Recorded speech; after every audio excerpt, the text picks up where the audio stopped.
No, does it keep kicking off? Do you usually stream the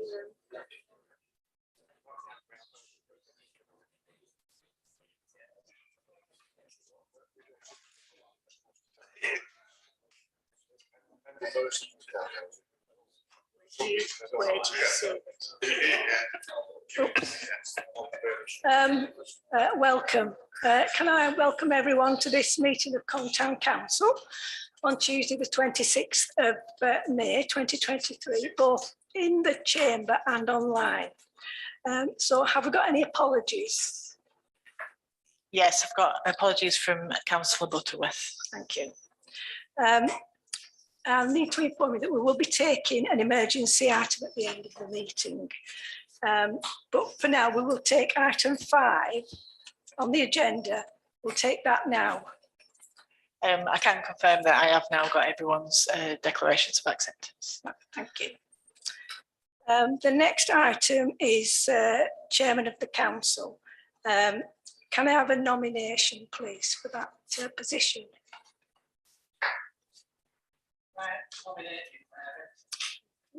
Is there any other nominations for this post? No. Can I have a seconder then? Thank you, Pat, and thank you, Ian. I'm happy to take that position. All those in favour? Thank you. The next item is Vice Chairman of the Council. Again, is there any nominations for that post?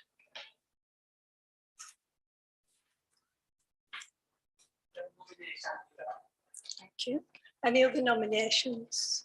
No. Can I have a seconder for that? Thank you. All those in favour of Andy being Vice Chair? Thank you. Can I just remind all councillors to use the microphones, please? Yes, yeah. Right, item 4 is council committees, advisory committees and working groups. We'll take the standing committee members first. The first one is allotments committee. Can I have a nomination for allotments committee?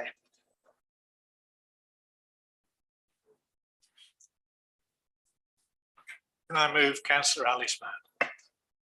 Yes. Chair, that's for chair, yes. Is there any other nominations for chair of the allotments committee? No. Can I have a seconder for that then, please? Thank you. All those in favour? Thank you.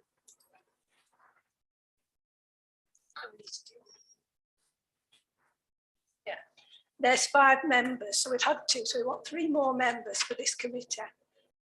Can I have nominations for this? Michael? Vice Chair is back. So we've got Michael. Anyone else for allotments? Ian? Pat, you've got your name as Vice Chair for this committee. So we want 1 more. David.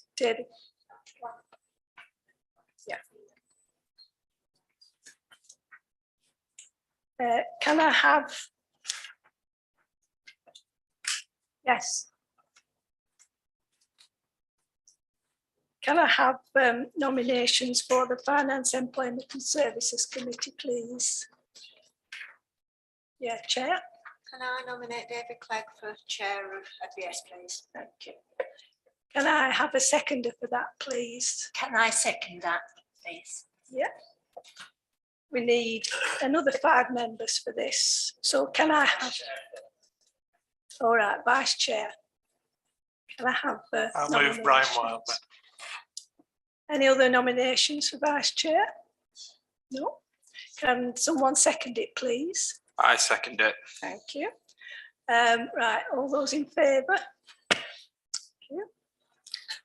And we need another 5 members. Yes, you want to be on that? Can I move that our members are myself, Glenda Clegg and Andy Bell? Right. Anybody else? David? No? Well, we'll leave those vacant to the first meeting and then see how we go on. The next committee is Events Committee. Can I have a nomination for the chair, please? Can I nominate Anthony Chamberlain for chair, please? Can I have a seconder for that, please? I'll second that, Chair. Thank you. All those in favour of Anthony as chair of events? Thank you. I'm looking for vice chairman of events. Can I nominate Dorothy Lloyd? Thank you. Can I have a second? I'll second that. Thank you. All those in favour? Thank you. We need another 6 members. Yes, Ian? I'd like to be on that. You'd like to be on that, yeah. Can I nominate myself to be on that as well? I'd like to be on that chair as well. Right, well, we've got Ian that's been nominated. Can I, if people agree, propose that Michael Moffat and Alice Mann are our other 2? Yes, okay, thank you, I'm happy to second everybody. everybody else, including, I don't know whether to call you Patricia or Pat. It's Patricia. Right. So those are the 8 people on the committee. We've got all of them.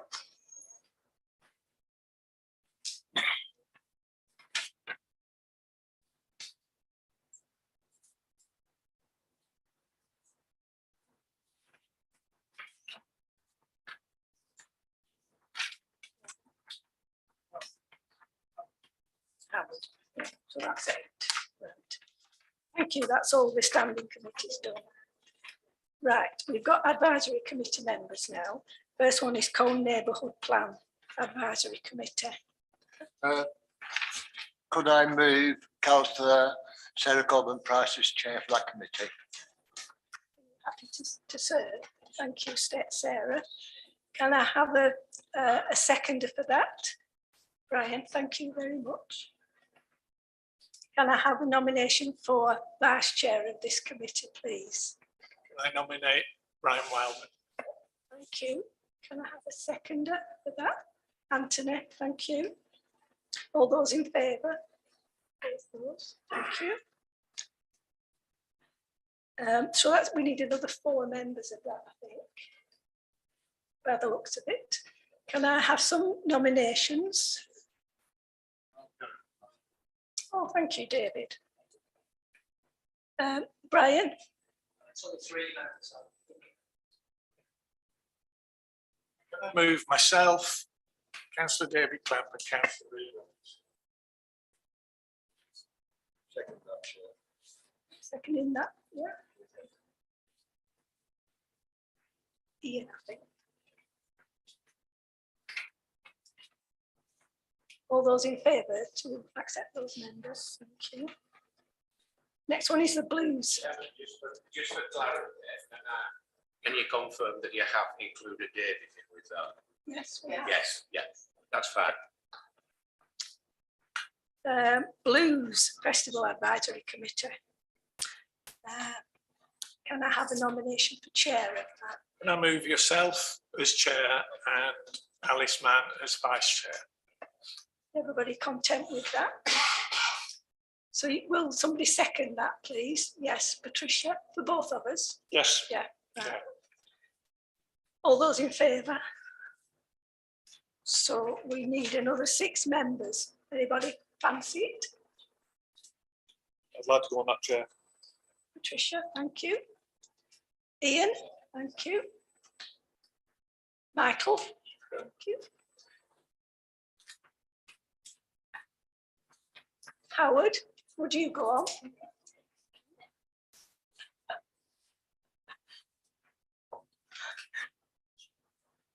How many more?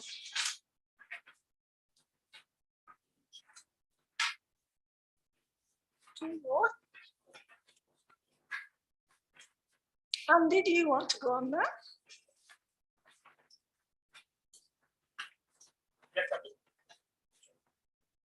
Andrew, you go on as well. Yeah, that's the end.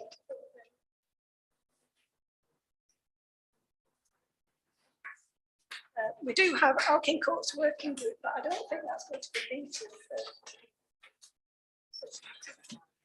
The suggestion is that the Alkin Courts working group is held in abeyance until the new contract manager's in place, because it involves a lot of work for him.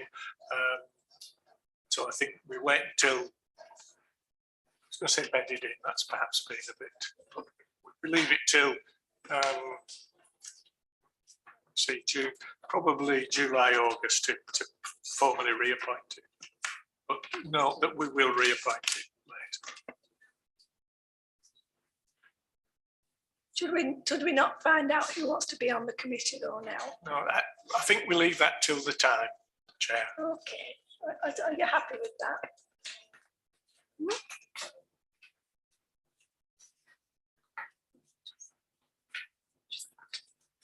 Okay.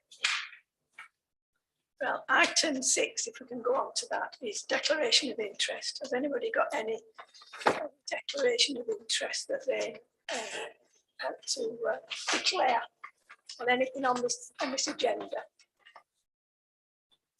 No. Item 7 is the minutes of the meeting, which was 18th of April 2023. Does anybody have any comments? Move we accept. Amendments of these minutes? No. We've had a proposer, Howard. Can somebody second them at the correct record? Thank you. Right. Item 8 is public forum.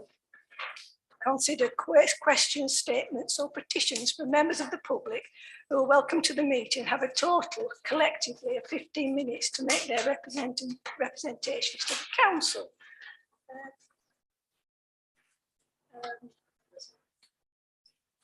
Carolyn? Carry on. Right. You've got a question. I was going to say, do you want to come around to one of these guys?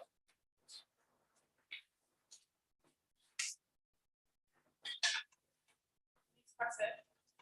Yeah, the green one. That's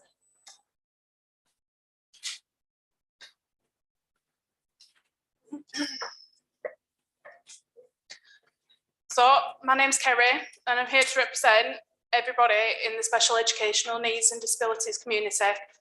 Can we do more? Town events are filled with fun, laughter and memories for so many people, but this means nothing when there is a group of individuals who are left out, overwhelmed and unable to attend. When asked, SEND parents express joy at ideas such as SEND sessions for children to see Santa before parades begin in a quieter, more controlled environment, a quiet area for children to take refuge when they feel overwhelmed, when the noise and chaos of the streets is too much.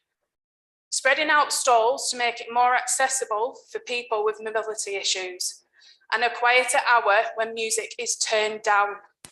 All things that can make a huge difference in our SEND community. I would like to also point out the lack of youth centres and entertainment for these families too. A safe space tailored for their needs, for them to enjoy activities that so many of us take for granted. Colne Youth Action Group have already expressed interest in holding SEND sessions, which I feel is a massive step in the right direction. But I ask again, can we do more? Thank you. Thank you, Kerry. Thank you. I propose that we put that item on the first events agenda that we'll be having shortly. Is everybody happy with that? Yeah. Okay. Ash Sutcliffe.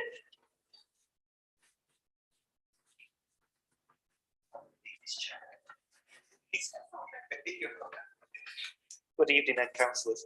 Does this council believe that the reluctance of Colne Town Councillor Patricia Hannah-Wood to relinquish their Nelson Town Council seat that was wrongly declared bring this council into disrepute, causing reputational damage? Thank you for that question. In accordance with Standing Order 3H, And Standing Order 3E, a question may not require a response at the meeting, nor start a debate on that question. And persons shall direct his question or comments to the chair. So thank you for that question. Thank you.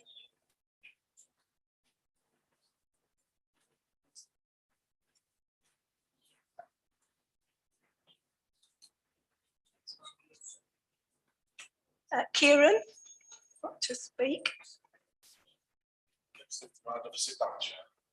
Well, yes. Okay.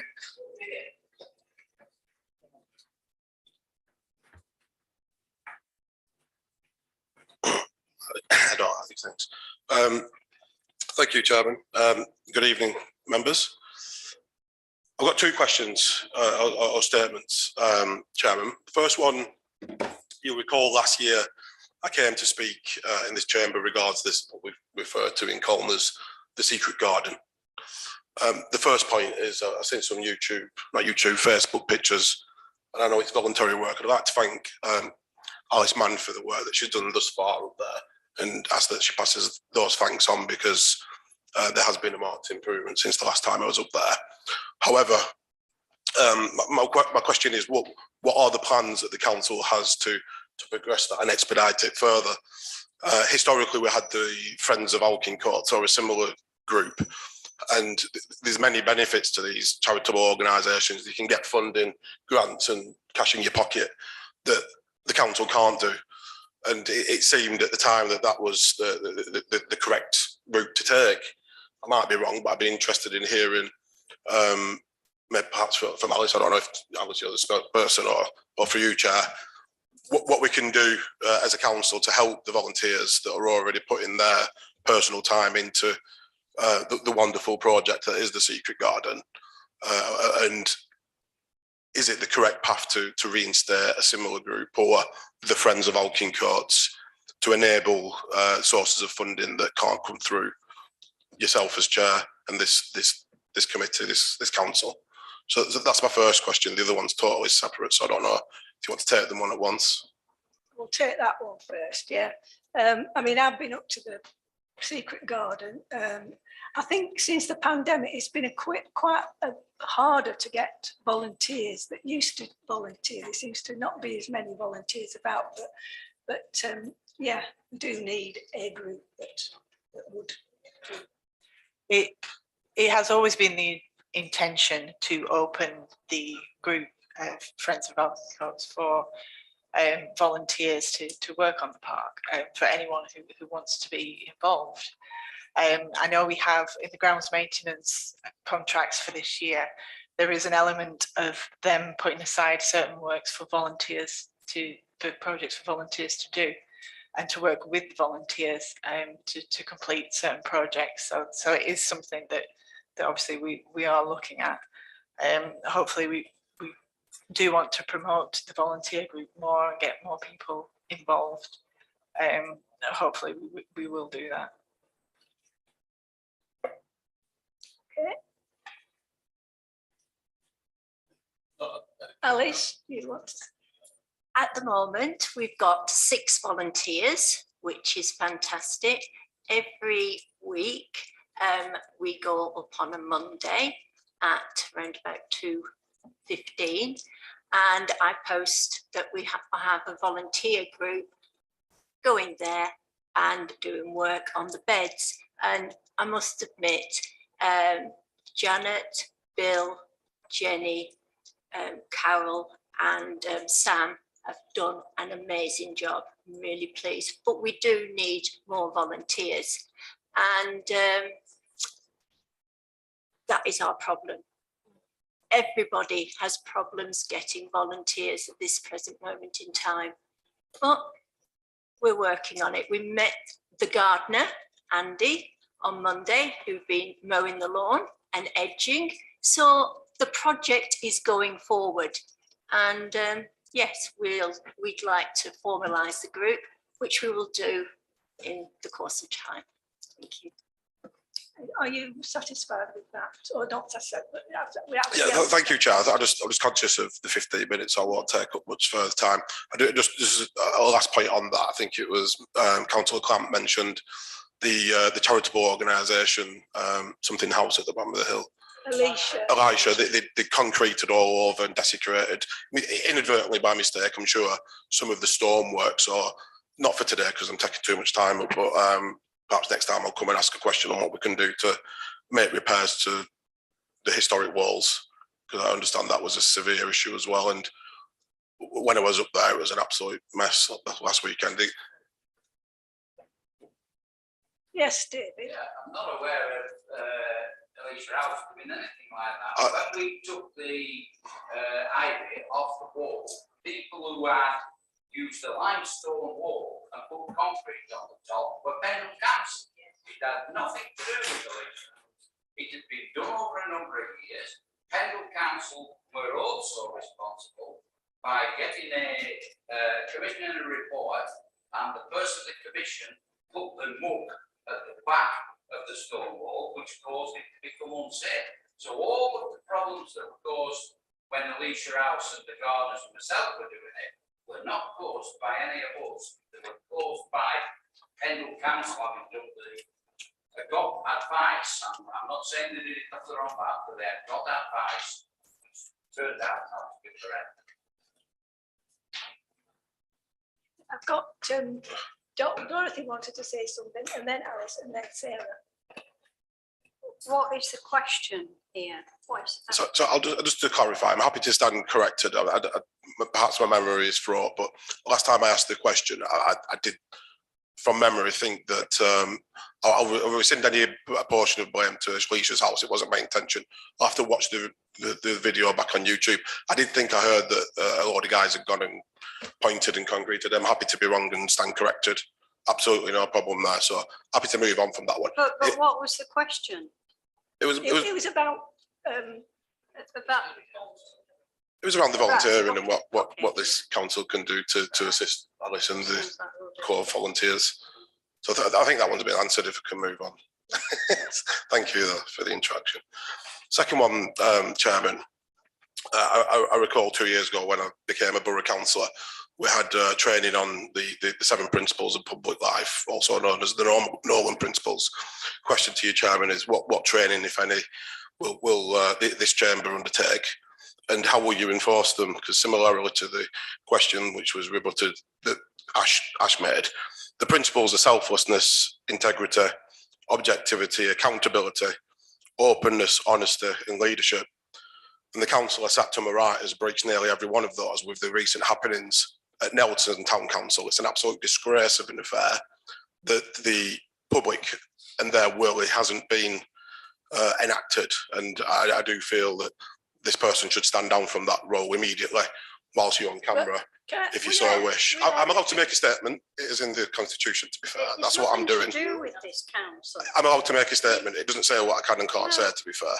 Well, it does say, I'm being lenient, it does say you can ask questions on what's on the agenda, and this is not one of the. No, it does say you can make a statement in the agenda item, which is what I'm doing. So my question, that is my statement. I do believe this councillor should step down because all the Northern principles have been breached. But the pertinent question is, what will this council do to train new members on the principles and enforce them? Thank you. You want to answer that? Yes. Can I just make a comment? I really think, Kieran, if you feel so strongly about what's happened at Nelson, then go to Nelson, go to their town council meeting and make your statement there. That's what I think anyway. Thank you, Dorothy. I may choose to do that, but the pertinent question still remains, to protect the integrity of this Town Council. I'm asking through the chair, what are we doing here in this chamber to make sure that that doesn't happen in Colne? Chair. Well, Chair, I know Chair. we're all invited. Chair, we're sailing close to the wind with the Northern principles. Councillor Hannah Wood was elected to this council. As far as I am aware, there is no question of that being in question, the question about how the wrong result was read out at the sports centre should be addressed to the Chief Executive of Pendle Borough Council, who was also the returning officer, and they are the ones that are entirely responsible for any mix-up to do with that. As I understand the law, election law, the announcement that is made by the returning officer is the final word on it. That means that the person stated to be elected is elected. Now, any other questions, as I say, should be addressed to Nelson Town Hall and the Chief Executive of Pendle. Do you want to take the question about trade? Yes, if you notice on this agenda, an item later on, we have NALC are actually doing an event for new councillors on the role of local councillors, and various different people will be speaking on that. It's an online event, which we do pay for, but we are opening it up to all councillors on Combe Council. Thank you. Thank you for the advice from Councillor Howard and Councillor Lord.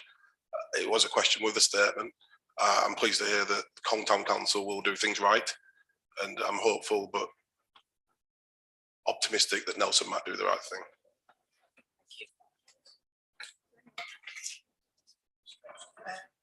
Do we have another speaker? Anita? Question?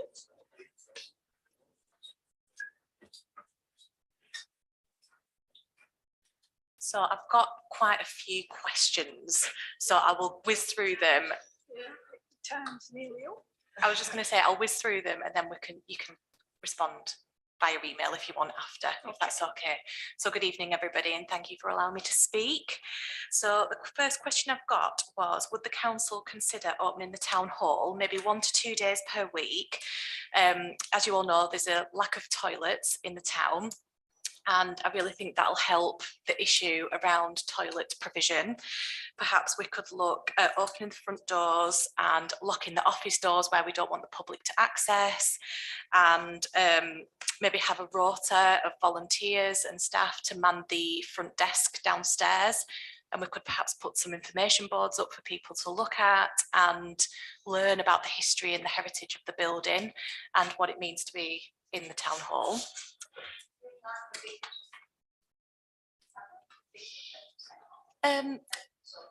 Sort of, just a small scale though, because I'm conscious that, you know, resources are tight. So the second question was around Colne in Bloom, and I wondered if we were actually going to apply for any awards this year.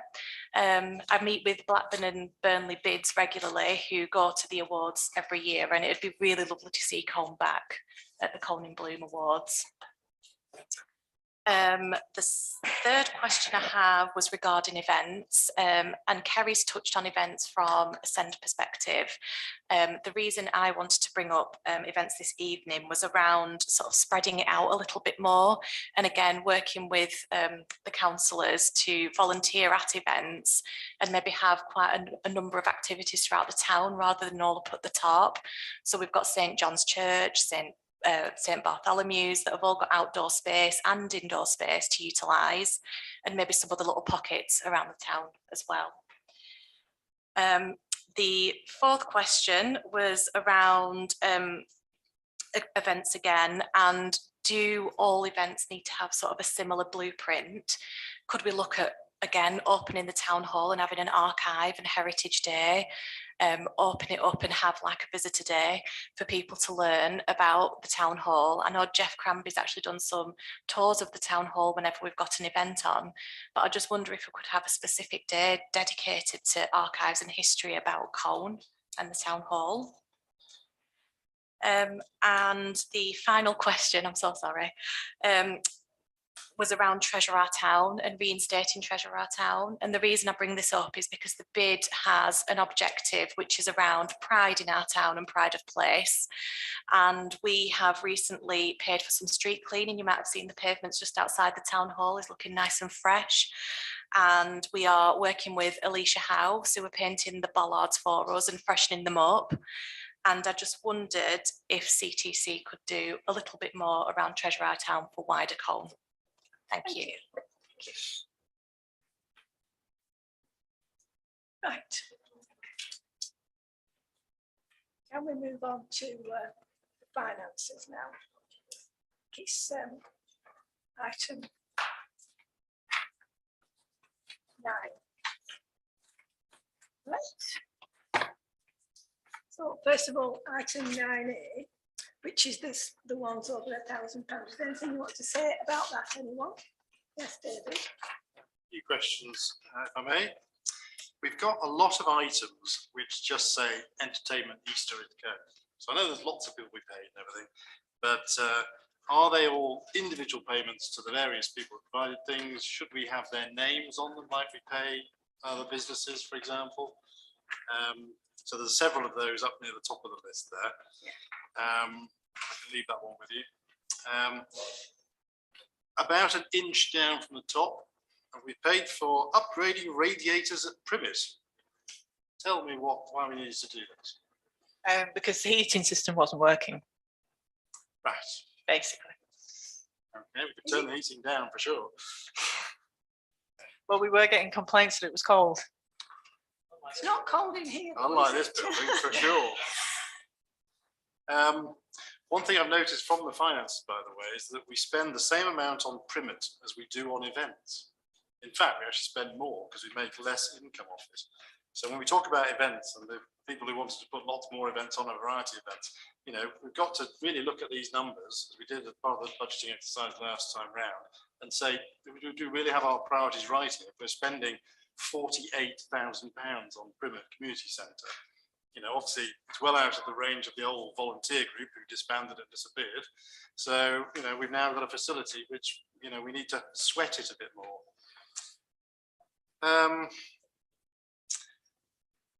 Several times in this list, we've got our favourite word, which is alkincoats. Without any, we go for consistency, let's do that. And near the end, we've got a payment to a chap who did a playground inspection. Do we know the outcome of that? Anything fundamental in there? Any issues for us? There was a couple of issues, but it is actually the playgrounds contractor, and that's the first month. Right. Sort of payment for the contract. I do get every 2 weeks I get visual reports from him, and anything that needs dealing with we get onto straight away. So. Okay, all right. And a couple down from that, we've got the same bloke doing graffiti removal in Waterside. Mm-hmm. Is that in the playground then? That was all over Waterside, to be honest, all over the play equipment. And as our lensmen were actually busy at the time, I did ask if he could do it. Okay. Our CCTV doesn't extend that far, does it? No, we haven't got CCTV at spray Waterside. Spray can use.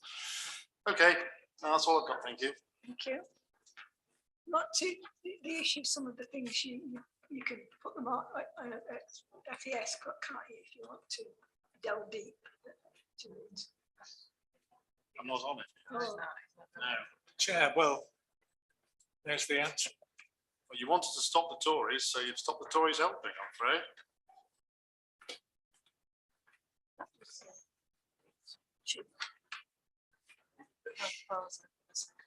Can I have a proposal for that 9A and 9B? Happy to move The it, 9A. Chair. Can I have a seconder for that, Andrew? Thank you. All those in I favour? haven't asked questions on 9B yet. All right. Well, can we do 9A. 9A? So can we all agree on that, 9A? 9B?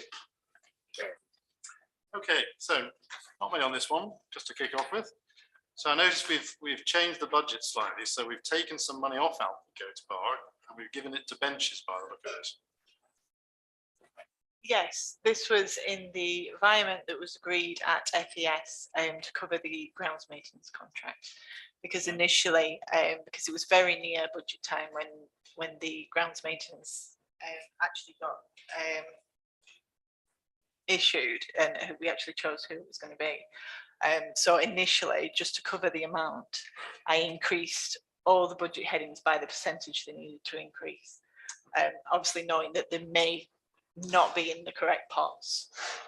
So I did take environment to FES, which was approved at FES, which put it back into the places it needs to go. I remember well that, yes. Okay. And the other one, of course, is the CCTV commitment rolling forward. Any nearer to paying that yet? No, there is a problem with stock at the moment. So I'm sort of having a look, see if there's any alternatives. Apparently, they're either not making these at the moment. The links, it's the actual how the cameras talk to each other. It's that bit of tech that apparently it's something to do with the war. I don't know, but it's military grade, so I think that's what's causing. They've stopped making a certain model and they're only making others. So I've asked them to have a look into it, find out if we are going to get them. If we're not going to get them, then are they going to give us an alternative? So I'm still waiting to hear back from them. Okay. So when that comes in, then obviously we've got an 80,000 spend on a 40 grand budget. We've got nothing left in an earmark reserve anymore, so presumably out of general reserves. No, well, it will be out of general reserve, but as you know, having been on FES before, there will be an item that suggests budgets to carry forward, and included in that is existing commitments. Yes. So it will be carried over from last year, and at the moment it has gone into the reserves, but it will be taken back out of the reserves and put onto. Super. Okay, I'm happy to move them then. Patricia's got a question. Thank you, Chair. My colleague has just highlighted that. I was just wondering what the 84,930 was on the CTD, and you just answered that, colleague. Thank you very much. We've had a proposer, David Coburn-Price. Can I have a seconder? Right.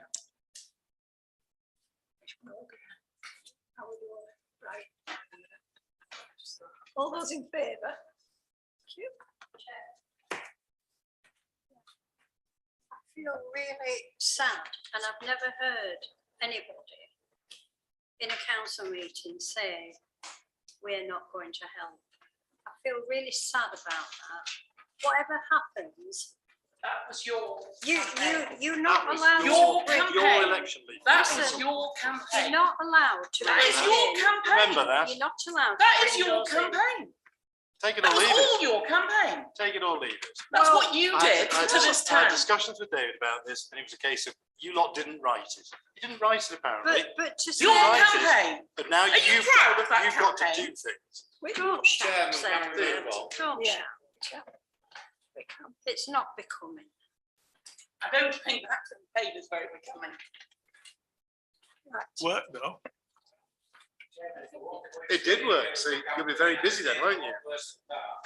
Because one person sat in this room on social media accused one party of having several geriatric members in it.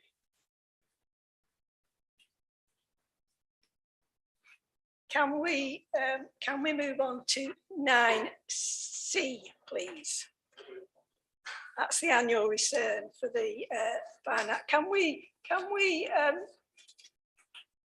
our spectators, can we stop talking, please? Yeah, as it does say, this is a draft version. We are currently in the internal audit, and we've just got a few bits to finish off, and then obviously we'll know. We'll have the other draft for the AGAR. So yeah, we'll just wait. Okay. Item 10 is review of the terms of reference to review the council terms and reference for the following committees and working groups. I assume you've had a look through these terms of reference. Is everybody content with the contents of them? Yeah. Can we take them? Oh, David. One on the Neighbourhood Plan Advisory Committee one. Obviously, when we drafted this a few years back or whatever and rolled it forward, then the aims and objectives were obviously to, as the first line says, to oversee the production of the Cone Neighbourhood Plan. Obviously, we've been through examination now, so we're looking towards a referendum, etc. And as soon as that takes place, then it's all about monitoring it, updating it, etc. So I would suggest we add to that first sentence to just say, yes, we're overseeing the production of the neighbourhood plan. And then after it is made, the advisory committee will monitor and update the Cone neighbourhood plan.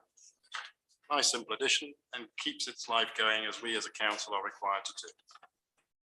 Is everybody content with that? And the only other one, in the rhythm and blues one, the word "the," that's the sort of fifth word, should be the first word in the first paragraph. It says Great British Rhythm and the Blues Festival. Oh yeah, that should be. So stick it there. Yeah. Okay, I accept that. Are we okay to move them all in on block then? Yeah. Yeah. Anybody else have any comments? No?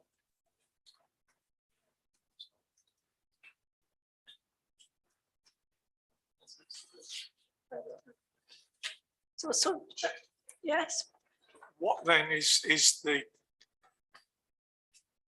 handed out amendment that was given out?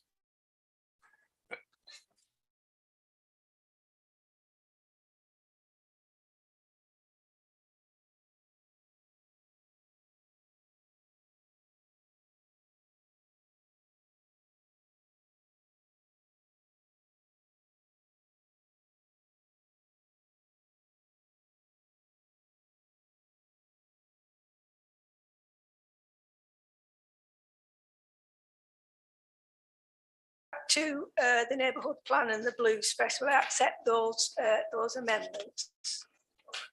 Yeah, right. Can we vote for them en bloc then? Yeah. Okay. Who's proposing it? Can we have a seconder? Ian? All those in favour? Item 11 is standing orders and financial regulations. So as Councillor Thomas has just stated, I had a revision of the financial regulations. There were a couple of items where the standing orders and financial regs didn't sort of agree with each other, and then I noticed them at the last minute. So I thought I would print them off and highlight them so you could see what it is that I'm wanting to change, so that if everyone's in agreement, then we can approve the documents subject to those amendments. Yes, David. On the standing orders, on the same page you've actually got here, page 15, number 8, which is retain a copy of every councillors needs an extra L. So a little typo there. Which bullet point? Page 15, number VIII, number 8. Yeah. What's wrong with it then? It's 2 L's. Oh, of course it is. Yes, sorry. Look, I was looking at the apostrophe because I know you want for apostrophe. I'm going to say you can turn the apostrophe to an L, but you need an extra apostrophe. On the financial regs, nothing fundamental here, just we switch in our values between having a comma in 1,000 and not having commas. Oh, right. There's loads of instances where they're not there.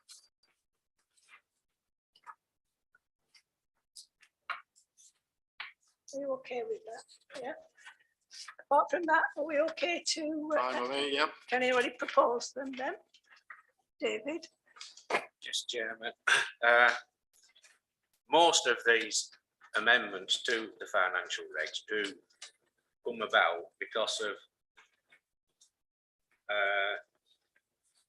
item 16 in the standing orders, because item 16 in the standing orders says regarding the responsible financial officer that the council shall appoint a staff member to undertake the work of the responsible financial officer whenever that member of staff is absent.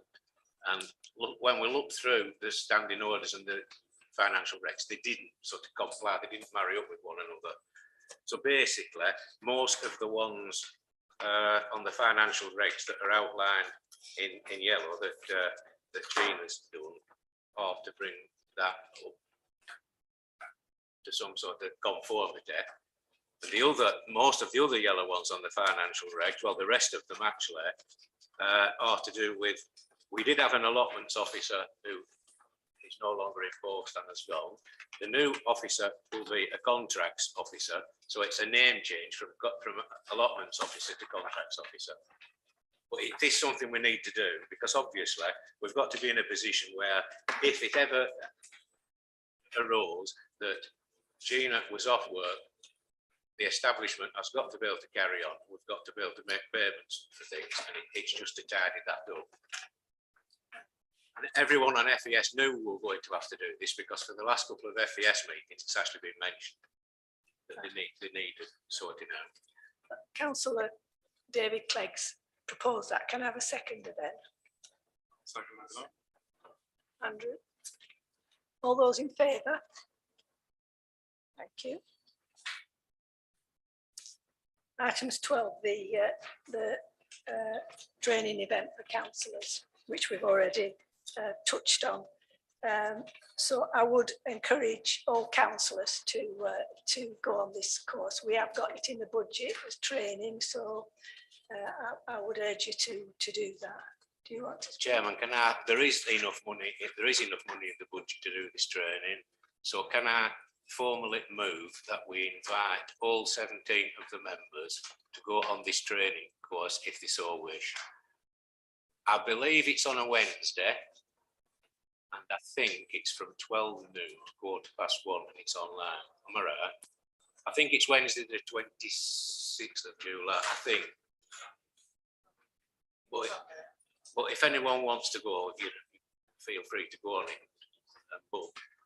I would say don't book if you're not going to be able to go, because there is a cost to it, which is just under £40 each, but there is money in budget to do it. Yeah, so anyone who wants to go on it, if you can let me know, and then I can register you on the course, and I'll just pay for them all together. Okay. Item 13 is interview panels. Who's taking that? What's that about? Yeah. Right, yes, this is obviously we have been advertising for a contracts officer.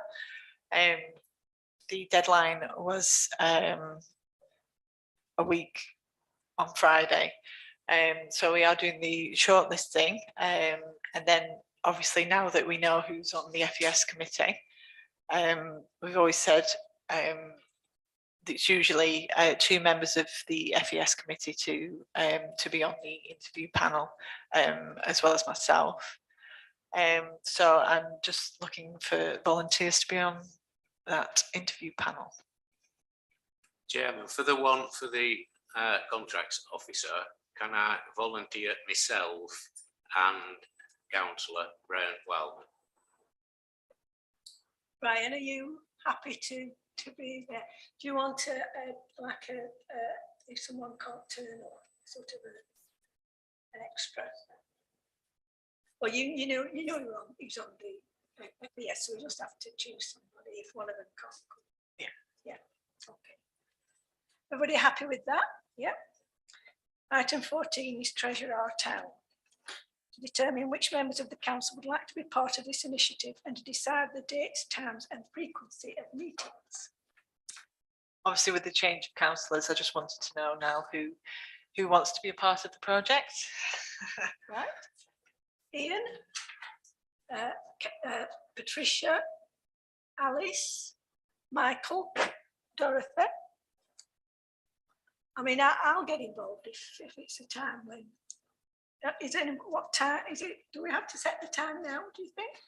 Yeah, I think it's just whether, obviously whether it's going to be during the day or on an evening. We really want as many people to attend as possible, don't we? So obviously we open it up to the public as well. So maybe evening would be better, because obviously people work, don't they? So, early evening.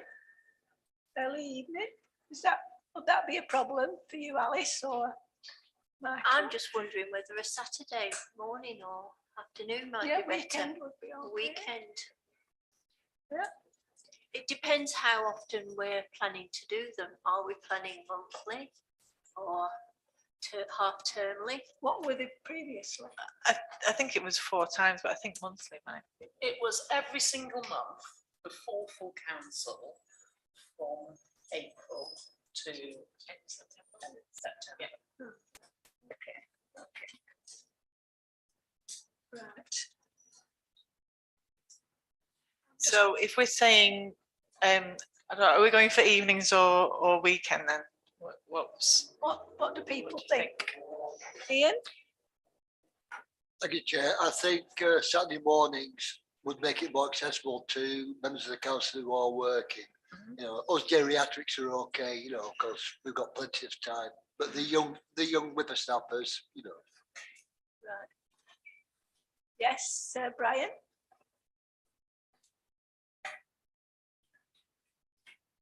Would it not be better to vary?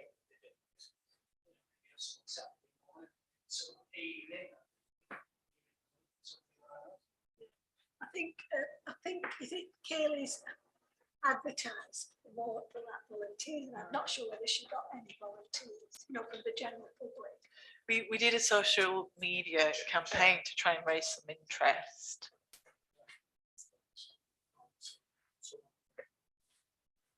Right. Do you want to carry on what you were saying, Gina?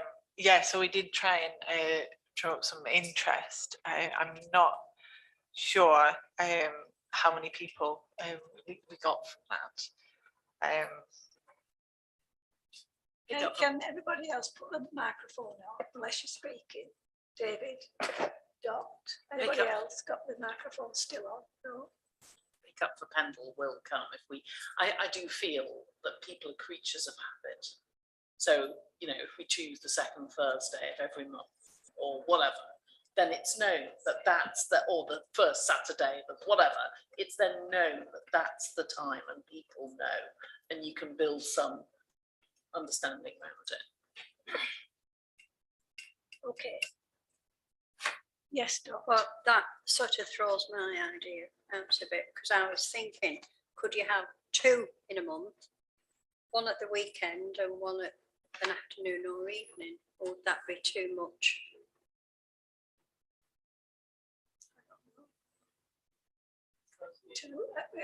Covering, giving more people more opportunity to attend at least one, might you then? Yes, Alice. Could I suggest that those who are interested get together and have a chat as to when they would be available and then move on from there? Yeah, that'd be. Do you want to organise that, Alice? Yes, certainly.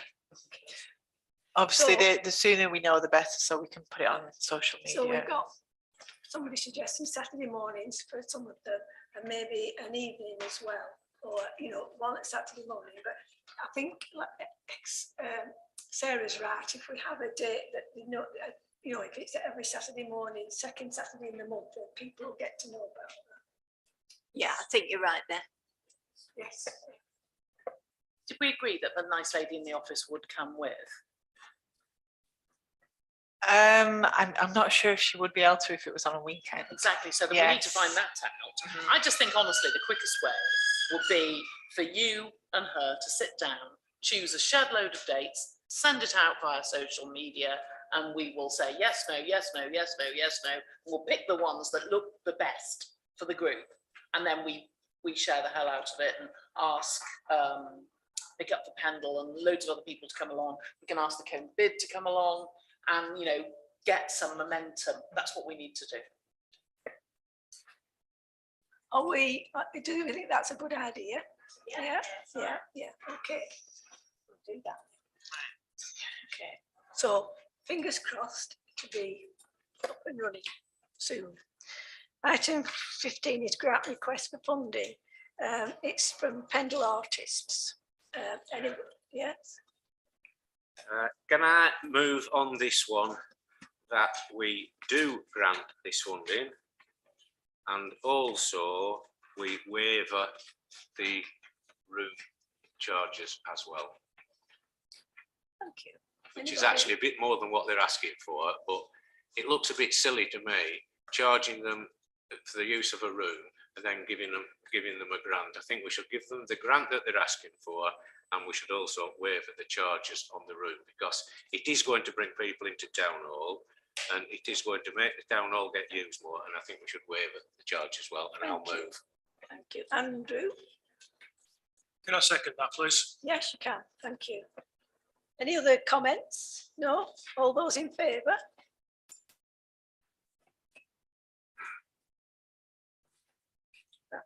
Item 16 is the Great British Rhythm and Blues Festival. It's just an update for information on where we are. Yeah, so the official lineup for the main stages has been released, and I do actually think now that the fringe element has been secured as well. What we are intending to do now is allow each band to have their own discount code for day tickets, just to try and tap into their fan base and to see if we can just drive more ticket sales that way.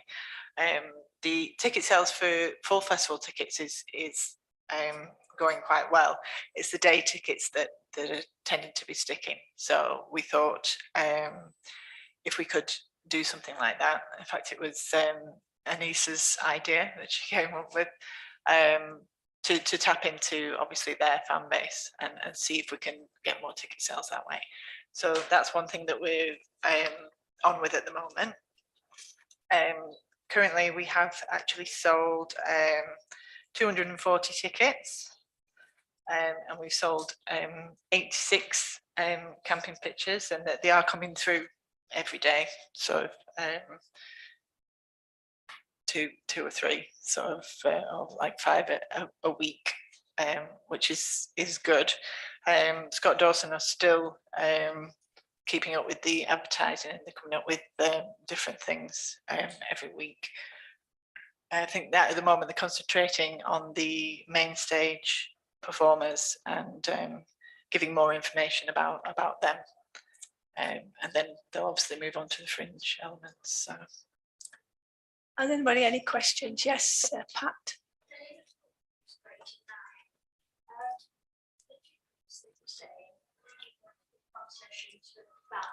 Can you put your microphone on, please? Right. The tickets, concessions for the band. No, it's not for the band. It's for them to put on their social media to say, if you buy your ticket, you can get 10% off through us using this code. Right, kind of thing. so they're not going to leave tickets for all their followers, free tickets? No. Any other questions on the blues? No? Okay. Item 17 is Colne Neighbourhood Plan. This is for information only. This will be Sarah.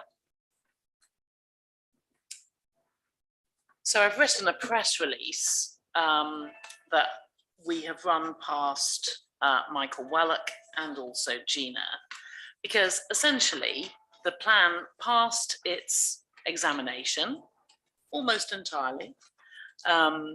You may remember that we had the list of non-designated heritage assets, the design code, the development sites, and most of those were our town centre plan. All of that was really praised, wasn't it? And certainly this will be the first design code in Pendle, so it should make a real and positive change.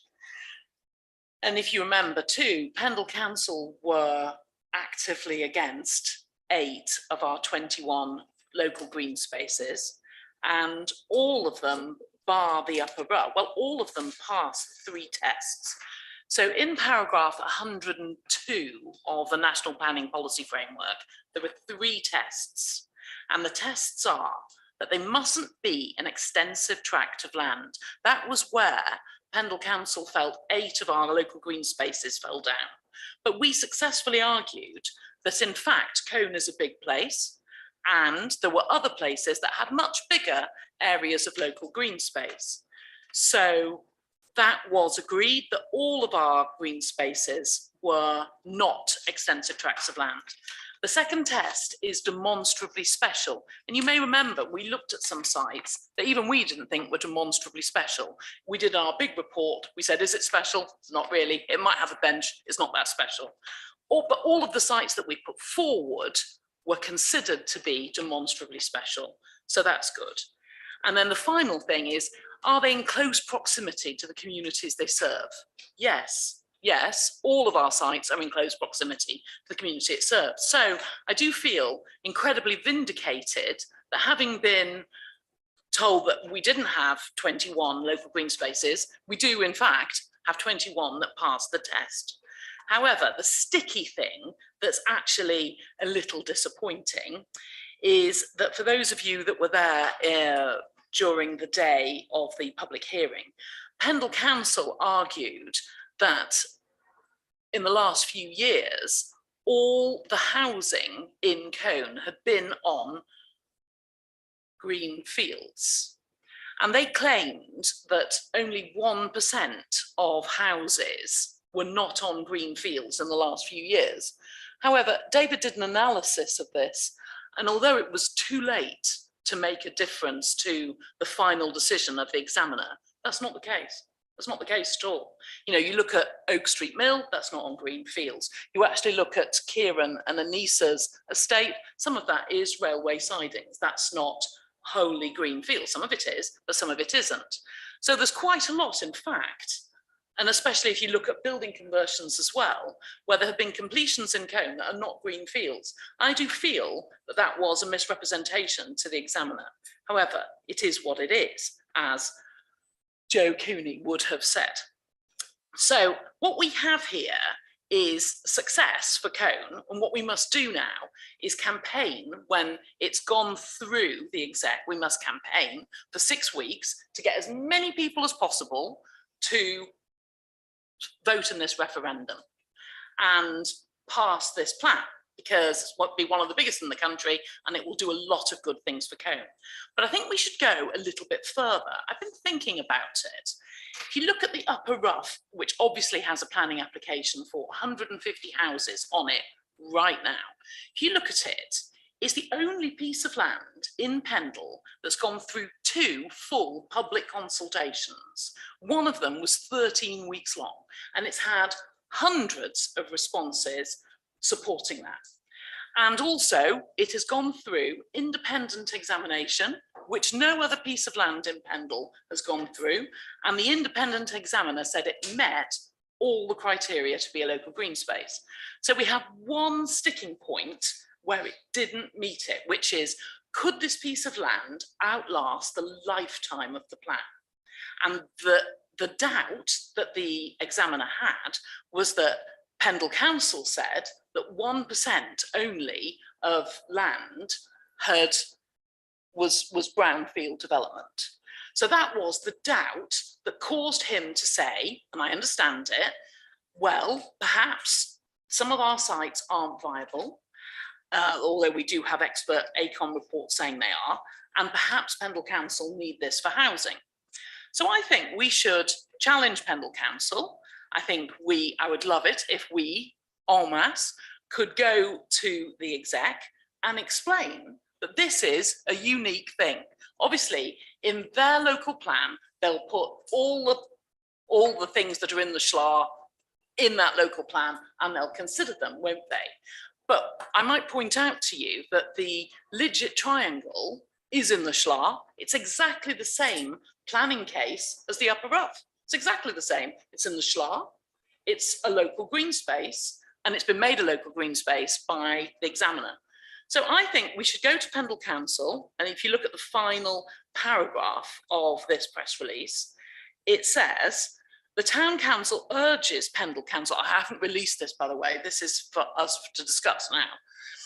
The Town Council urges Pendle Council to rule out this site now, given that, unlike any other site in Pendle, it has been through 2 public consultations and has also passed examination, proving it is not an extensive tract of land, is demonstrably special, and is in close proximity to the population it serves. So we're not putting words in anybody's mouth there, that is demonstrably so.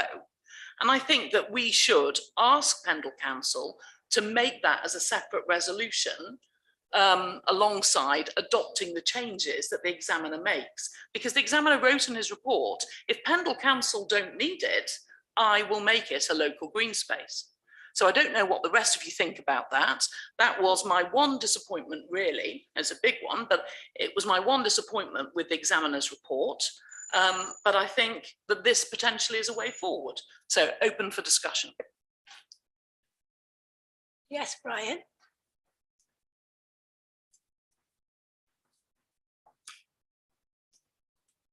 Yes, I know it passes the 3 resolutions, as it said, an extensive tract of land. That's no definition anyway, you know, like you say, because we're quite a large town, you know, I accept that 11 acres, 13 acres, it doesn't really matter. Also, I'd like to ask, they put 4 tracts of land through as housing allocations. Would those 4 tracts of land give us the housing needs that we need? So it's not a hard and fast rule. 70% of all housing within Pendle has to come from what's called the Tier 1 service centres. The Tier 1 service centres are Briarfield, Nelson and Colne. That's not further subdivided. And actually at the end of the day, the examiner came up to me and he said, my goodness, what a difficult job you must have had chasing a continually moving target. All other neighbourhood planning groups are given a number like, I don't know, 56 or 192, and that's what they go for. And we have been chasing this moving target. It is quite clear that neighbourhood plans have to help meet the local planning authority, meet their whole target. And it's quite clear that we are doing that.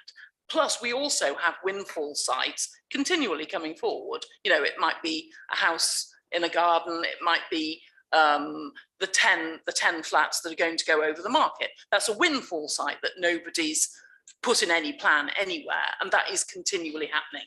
So does Colne help Pendle reach its target? Yes, it does. Has it helped Pendle reach its target before? Yes, it has, to the point whereby, if you remember the last time we went out for consultation, David is clearer on the numbers than me, but officially we'd done so much house building in Colne that our official target when we were at regulation 14 was 1. And that was 1 house until 2030. Yes, Brian. Thank you, Sarah. Seeing as the Colne Town Council fully supported the neighbourhood plan all the way through, I think we should agree with Sarah and urge Pendle Borough Council to rule out this. Thank you. Yes, David. I just add a bit to what Brian said there. I think the key thing is, as well, as Sarah's touched on there, from the contribution to the housing in Pendle. Obviously, Pendle itself is going through its new local plan generation. So it's learned the lessons from the last one, which was rejected unanimously by all parties, because principally, well, for 2 reasons mainly. One, it proposed development on greenfield sites, which nobody wanted. And secondly, it set a housing target of 240, which was not a million miles from the 298, which has caused all councillors, when looking at planning applications, to have their hands tied and be forced to say, oh, well, grudgingly so, yes, we have to approve because we're not meeting a target that is ridiculously high. If I said to you, I'll award you a prize if you can jump more than 3 meters over a high jump, you'd go, can we start off at 70 centimeters? And you'd go, yes, of course, I can easily do that. You know, in which case, why not set a target you can easily beat? Now, the old government target, you know, the 300,000 houses a year and whatever, and you filter that down to each individual council. Pendle's target, based on that methodology, which is going to change, obviously, but that is about 140. It's been 146, 142 and whatever. But I think it was David Clegg actually that originally kicked the ball off a couple of years back or so when he suggested that the council should should back the standard methodology target. So if we have that standard methodology target again, then Pendle itself overall has a much lower target. And the sites we've got left in there, because they passed the viability and deliverability tests, they're the ones that will give our contribution to that. And hence this idea about it then having a life beyond the plan. It means if Pendle's plan goes on till 2040 or something like that, then it means they won't be desperately searching for sites and then Cones turn down all the barriers and nothing's able to be developed here. So I think it's one of those ones whereby I encourage everybody to lobby their various parties when it comes to Pendle Council and say keep firm on the unanimous idea of the standard methodology target. Neil Watson says he's learned from what councillors said last time round, so hopefully he's well on with drafting a local plan that has a much lower target. And then whatever expert opinions he gets, he's bound to commission reports on housing and employment, land and population movements, etc., etc. We want to stay. There is evidence which says that is far, far, far too optimistic. So I think this plays an excellent part for the future of the whole of Cone, and also it's good for housing, it's good for the town centre, and yes, let's push ahead and twist their arm to get it declared as a green space early on.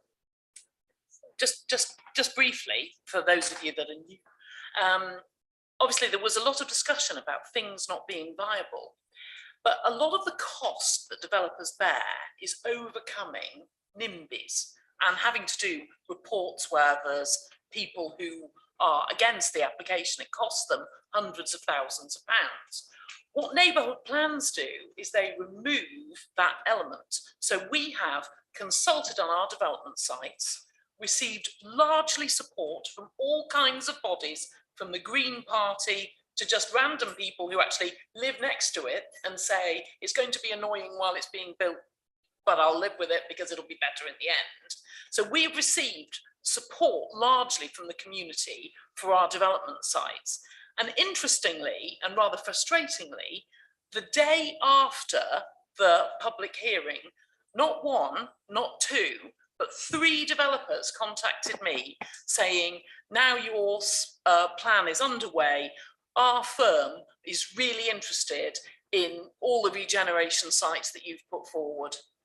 And that just shows that if you serve up, you know, we did master plans for 2 of our sites. If you serve it up and show what can be achieved, people will come with you. But if you have a load of naysayers saying, oh, it's not viable, it's not viable, it's not viable, it becomes a thing that people believe. Yes, Andrew. I'd just like to say thank you very much because it has been enlightening. But what I'm hearing at the moment is that the green spaces are going to stay as green spaces. But when you look around Colne, how many brownfields are available to build up? Because in this town, there is people who are struggling to get accommodation. I know you said, you know, putting 10 flats above the market. It wasn't so long ago where the people in that market were taken out and put into the new across the road. So that's 10 accommodation flats. We are an economy that is growing due to families growing, people moving to the area, migration of people. But at some point, we are going to have to build on a greenfield site. And what I'm hearing at the moment is we're saving all the greenfield sites. It's a no-no. but how much brownfield have we actually got? So you can actually see it. We've got a policies map, and you'll see some of the sites that have come out of our plan for different reasons. So there's still sites that we would support, but perhaps the Environment Agency's done a desktop study, and perhaps more work needs to be done. I do feel that we do have a significant acreage of both brownfield sites within Cone, most of which could do with regeneration and would lift the town and invest in the town. And also, we have an awful lot of building conversion opportunities. If you look up and down this high street, even next door to this town hall, we have the opportunity to create town centre flats, and they keep towns vibrant. They help young people get a foot on the housing ladder, but they offer a difference from the 2-bed terrace or the 4-bed executive housing. They offer a bit of change. That's what we're trying to promote. And we also have a section about bungalows and old people living. That's another thing that we're trying to promote. Yes, Andrew. And then Anthony. Just one question I'm going to ask, if you've got a figure, is how many plots are available? I know you're saying there's viable for flats next door, but what are you looking at as to actually not convert, but to actually build? I think we've not updated the plan after the examination, but I think there's a good 100+ left in there. Things like Bunkers Hill is a big one, and there's about 3 or 4 others which make up the 100-ish mark. I think as Sarah said, as we went through the exercise initially, there were large amounts of South Valley, where unfortunately those big sheds are now being built, where we first of all wanted housing, then we wanted joint industrial and housing, the ultimate short commute to work for some people. But the developers who own, or the landowners who owned those sites didn't play ball. I think Sarah did say though, of course, what we're looking at is the fact that we want to focus on brownfield development for the good of this town. The other thing we've got to think about is the working with developers, rather than just saying you do your stuff and we'll do our stuff and we'll be on opposite sides of the table, is to say to them, we want a virtuous housing market where people buying their first home can get a starter home of some kind. Then you've got people can move up out of those houses into bigger ones, semis, detached, etc. And then people who then want to leave those houses can then go into bungalows and things. You ask any developer, none of them fancy those starter homes. None of them fancy the bungalows either. So working with them rather than being opposing them is definitely the way forward. Can I just get to Anthony in, please, first? Hello, I think I can speak for the majority of Colne when I say we don't want any more of our green spaces taken away, and we'd prefer our development in housing to be built on brownfield sites, but we've had enough conversation about housing, obviously, and what you put here. What's going to be done about the amenities in Colne to support that? Because the health centre that we've got at the moment isn't enough to sustain the town as it is. And if we're building more and more houses, it's not going to be able to sustain the influx of people. I've got Patricia and then Dorothy. I need to answer that before I forget it. Well, go on then, yes. So we have a sort of community section, which is essentially just protecting those community things that are important to us, be it a tennis club or whatever. In terms of the bigger, sort of more aspirational things, which is what you're talking about, the neighbourhood plan, that's really the limits, it's beyond the limits of what it can do. So we do have a section on transport where we say, we support CELRAP, we support the sustainable travel, but there is a limit. We accept that. The neighbourhood plan, unlike where there's a design code and it can actually be applied, the neighbourhood plan can't suddenly magic up 800 million and reopen the Cone to Skipton railway line. All we can do is support it, really. And that sort of thing on health would be similar. Patricia? Oh. Thank you, Chair. I'm also a mind to, but looking at the plan, I like the idea of the press release. our visitors mentioned facilities. We need that. I will say I am also picking it up in on my other council. Also within the housing, Sarah, you mentioned bungalows, but you mentioned just for the elderly. They're not just for the elderly. They are for the disabled. I'm hoping that within the housing stock that we are going to be building, we are going to be actually building homes for people with disabilities, and not just physical disabilities like myself and my good colleague over there, Dorothy, but those with learning difficulties and sensory perception disabilities. If we want to attract people into Colne, we've got to attract the less fortunate than the fortunate. So we need to attract all sorts. So we do need to make sure that our housing stock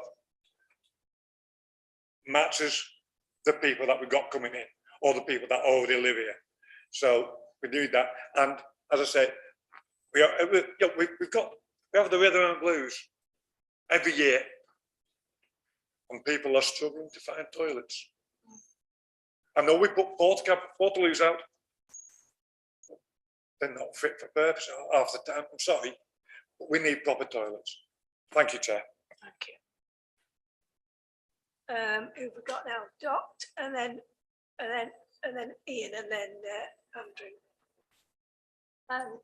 Just to reply to that, we do have more than one facility for people with learning disabilities, and one is down there on Ardell Street, which is the Limes, and they have, I don't know if it's 9 or 11 bungalows for people with severe mental health problems. Most of them are 1-to-1, one is 2-to-1, you know, but they go out in the community and joining things and when they can. But what I was going to say was, I'm surprised that nobody, because I'm looking at it and thinking Shackleton Hall is empty upstairs. Why can't that be developed like Norway House was, into apartments? I think that would work really well. Do you want to? I can answer that. Yeah. Together Housing are very much thinking what they're doing in Colne, and it looks like that will be available. It's a possibility that it's more space potentially for market redevelopment. They haven't made a final decision. I keep writing to them. It's an important frontage on our high street on the ground floor, but also it's quite a lot of space on the first floor. And I think towns live where people live in them. You don't want whole populations entirely reliant on the car because they'll just drive to Manchester or drive to Leeds. And that's not what we want at all. If you don't drive like me, you've no choice. You get on the bus. Right, who was Ian? Thank you, Chair. We always talk about affordable housing. We talk we need to build these new houses, these really nice houses. We don't all, not everybody can afford them. You know, quite a few years ago now, we were told that we needed some new houses in front of Patton Street down the bottom. We were told that a 1-bedroom apartment would cost £150,000. When I asked who can afford that, nobody could answer. It's basically, well, we just get people to come in from outside. So basically what's happening is we're building new houses, not for the benefit of the people of Colne, but to bring people in from outside and also to generate an income for the council. This is the one part that nobody ever thinks of. You know, somebody once said, why do they want to build 400 houses on this beautiful green field? Simple. It's 400 lots of a lot of council tax, which makes up for the government's cutback on funding. And this is what we need to fight. If we're going to have housing, we need housing that the average person, the person on benefits, needs to be able to afford. Not one where they're going to have to choose between paying the rent, paying the mortgage, or buying food. Thank you, Ian. Andy, and then Dot. Yeah, I'd just like to say that Ian has got a point. I do have interest in this town through the Veterans Breakfast Club. I've got friends who's got MS, and you've mentioned Together Housing. Now, Together Housing to me, when they've closed this store and said we're making more ways to get in touch, yeah, they've taken away the face-to-face. They've got it now where you have to go online or telephone, and it's not the easiest access. Now, I am aware of several veterans who they have had to leave the family home, and when they've gone to Together Housing, they've been moved to Blackburn. There is nothing in this town, like they're saying, for the demographic of this county are not living on £1 million or £500,000 a year. You're looking at £10,000 to £30,000 a year if you're looking on benefits or low income. We need to get, like you say, housing that's there that can be rented affordably. Not just be saying we can build, say, our 30 houses. We need it where we in Col can live. Thank you. Yeah. And of course, the neighbourhood plan has already successfully been part of that story, because one of the sites that we put forward in our 2018 consultation was a site that could no longer be accessed by the Pendle Council gang mower, and as a result had just become mainly fly tipping and brambles and, I'm afraid, an awful lot of rats. It was put forward in our neighbourhood plan for development, and it is just off Birtwistle Avenue, Harrison Drive, and it is going to be a magnificent eco village of all rented social housing with sufficient parking, with ground source heat pumps. It's the most modern thing that Barnfield Construction have ever built. No councillors were against it. We did the full public consultation, and it shows the power of neighbourhood planning, because had we not had a neighbourhood plan, there's no way on God's earth that site would have come forward. They would have just chosen another beachy site in the green fields. Dorothy, and then.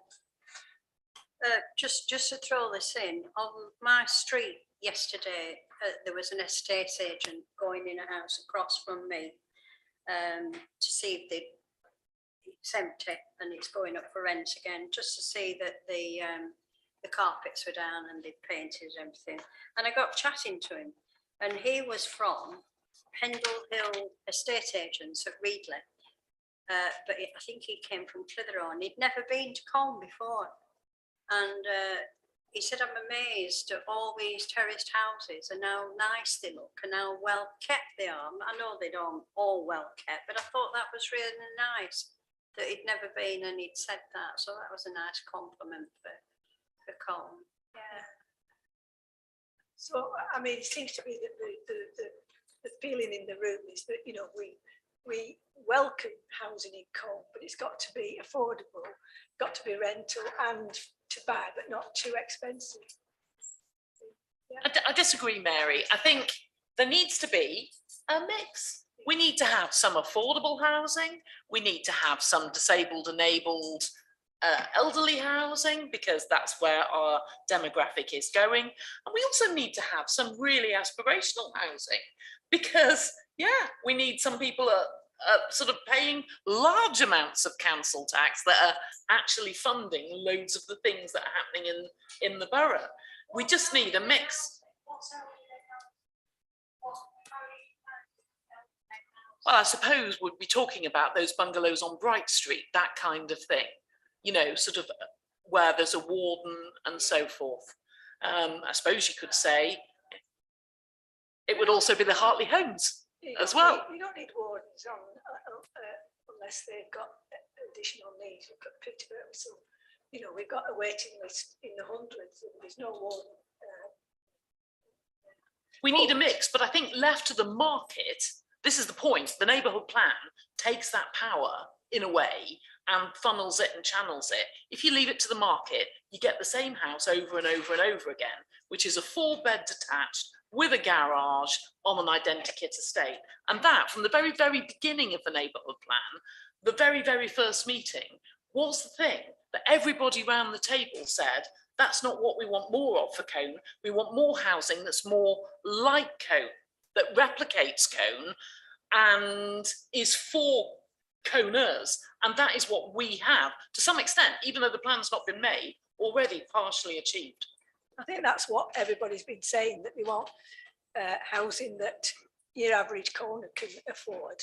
And obviously there will be some big, you know, that people come in and be commuting to Leeds or whatever and can afford big houses. But, you know, there is a great need for decent, cheaper housing. And yes, Michael. Yeah, Sarah, that estate you were talking about, Birdwhistle Avenue, was that driven back at all by the council, or what was the drive behind that? It was by our neighbourhood plan. By our neighbourhood plan, that was. We went out to consultation with it as a site. The public largely supported it. And as a result, the powers that be, if you like, at Pearl, who previously hadn't considered it at all, nobody considered it, said, oh, do you know what? There could be something in this. And that is another of those sites within the settlement boundary. I can't remember how many that is. It's something like 79 houses. And really, although it could be argued perhaps that is greenfield, it's not greenfield, it's sort of ex-amenity field, well within the settlement boundary and sustainable. And it's just one of those sites that we spotted. We spotted because we have the local knowledge. When they do a SLAR, it's called a call for sites. So they'll put out on social media and in various developmental forums that there's a call for sites. And what that really is a call for speculators, property speculators. And they put forward their sites. Some of them may be awful, but they put them forward. What we did is we pored over maps, and Paul Foxley would say, what about there? And then you think, yes, what about there? So we do have sites, Gina knows about them, that perhaps are not the sites that we necessarily put forward because they had shy owners. But we know that there are those sites that are right in the centre of Colne that are still there as opportunity sites. And we're aware of them, but on the formal call for sites, they're not aware of them, because you'd have to be a Colner and know people to say, who owns that? And we know. I think Michael, we can build there because of the Pearl. If it wasn't for Pearl, we'd probably, if it was a developer that wanted, you know, like it really, because Pearl is a joint thing between Pendle Council and Barnfield. So Barnfield take all the risk, you know, and get the money, you know, from the stock exchange. That's what I'm wondering, is the encouragement there from building firms to build those sort of houses? Yes, they built the ones at Oak Mill, you know, down Skipton Road, and the bungalows at the back there. They've done a lot of that. They built the Peter Birtwistle. Well, they built Carry Lane, but that was a commercial thing. That wasn't Pearl. That was Barnfield Construction. But yeah, that's why we can do that. We're very lucky to have Pearl, else we wouldn't be able to do these sites that seem, when you look at the money, it doesn't add up, but they do add up when Pearl gets involved. Now then, I'll take Andrew because he's been waiting longer, and then Anthony. Thank you. I'm just wondering if the councillor, Sarah, can actually tell us, I know Pearl have got doing it, Birtwistle there. The housing that they're building, are they for sale, or are they going to be rented, and who's renting them out? Is it going to be the council, or is it going to be Together Housing? The council don't have any houses. So this is, actually, it's not a Pearl development, just to be slightly confusing. It's a Pearl Together development, i.e. it's really Barnfield did the building for the ultimate customer, which is Together Housing. Can we not try and get Pendle Council with Barnfield or Pearl to actually create housing stock for council? The reason being is because you go through Housing Together, if you ever get that experience, you will find it is an absolute nightmare. But, I mean, this is, I think it was it became, not many councils own houses now. It's all usually with a housing association. I think David knows all about that. David Clegg been on Together Housing Board for years, don't you? Perhaps you don't go on, Ken. So the neighbourhood plan actually is a mechanism. I know this is weird, and it is something that we could consider in phase 2 when the plan is made. It's bold. We could, as a town council, buy a piece of land or have a piece of land that we own. And there are councils that have done this via neighbourhood plans. I've been on a webinar on it. They've created development vehicles of their own, and they have controlled it. They've controlled every single element. It's a lot of work, but other councils, other town councils have done this. It's an opportunity for us for the future. Anthony. Yeah, this is for Sarah. You mentioned about the market, how the 10 flats were going to be built above the market. Will those be for sale? Are they going to be rented, or? They will be private sale, because actually, if you do the sums, we need the money from the private sale to pay for some of the other elements of the bill, such as the public realm and so forth. So can I ask, how much money do you anticipate that's going to generate for the council? It won't generate any money for the council. It again is pearled together, so it's a scheme that really won't generate any money at all. The delivery is the new public realm and the market hall. I'll take a couple of more questions, and then I think we should leave this. Can we vote on it? Yeah. Anybody, Andrew? Just one question there. You're saying selling these flats, and it's not going to generate any money. So I'm just confused. Why would you sell something for zero return? No, obviously it'll generate money, but it props up the whole development. So the money is part. There won't be a profit at the end of it. It's some of the contribution to the development. Just one last thing on there. Instead of selling it, why not hold the leasehold, so that way where we've got an income coming in? Again, it's not it's pearled together. So it's not Pendle Council and it's not us. It's the best way to stack up this development is to have some private flats. And I would be pro that, because if you look across the street, we've got some social housing rented flats, and it's good to have a mix of different property types in the town. So I actually think it's beneficial, really. We need to stop this in a bit. Can we just? I think we've sort of had a good discussion about this. And can I just say something very quickly, and then I will move that we accept the press release as it is. As regarding Together Housing, if Sarah's contacted them several times and not got the answer she wants, or They write back to me every single time, and they say that there are sort of high-level meetings, and they are actually being very responsive.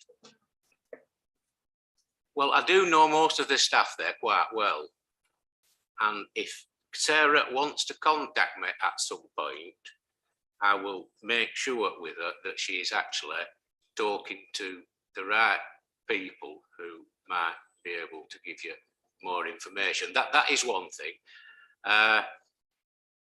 As regards the use of the building up there, I think, well, I know it is quite likely that it will become vacant and redundant for its current use.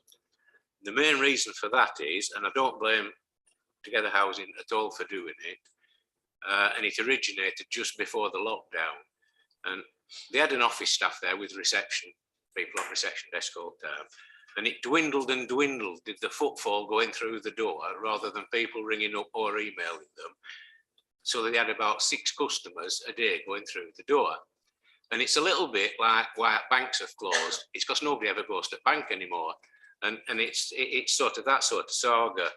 And I don't think it ever will, well, I know it will never open up again. So it will become vacant, and it wants something doing with it before it gets into the condition that the old building got into before it was done up. So it does need something doing about it. And as regards the press release, I will quite happily move it as it is, with one rectification to the second page, because I don't want us, from a risk management point of view, I don't want us getting into a complaint from a certain person we've had a complaint from before, and I don't want her blowing a top and us getting a complaint about it. So with that rectification, I think Sarah spotted it now. I will move that we accept the press release with that one rectification. I think, were you going to second that, Brian? Right, okay, all those in favour? Yeah, okay, thank you. Whew. So can I just finish? So obviously, we'll release this press release and we'll do social media I'll help Gina with social media posts. This is really, really important. We've got £5,000 in the bank, haven't we, Gina, to finish off our plan? No, no. We'll almost have £5,000. We've got Schrodinger's £5,000, and we need to get leaflets to every single house in Colne, and we need to share on all our social media this release and the social media releases that we're doing, because neighbourhood planning confuses people. We've got to demystify it and say it's a good thing for Colne in different ways, whether it's you're interested in heritage or you're interested in local green spaces, you need to say it. And certainly in Lidget, where we live, there'll be lots of people very depressed. They'll get down to the final paragraph and go, oh, that's a downer. And we need people to understand that it's not necessarily, there is so much positive that we have that other places don't have. And it's from this town council, so we need to be proud of it and promote it and demystify it and explain it. And I think we need to have drop-in sessions here, perhaps in different places. Perhaps we all need to go to Spoons and like speak to everybody in Spoons and just tell people about the neighbourhood plan. Because I'd be really sad if they have the referendum and there's a 10% turnout. That's not what we want at all after nearly 7 years of work. We want people to be pro it, and I need your help to push it. Thank you. If we move on. Is that a proposal that we all go to the pub after the meeting?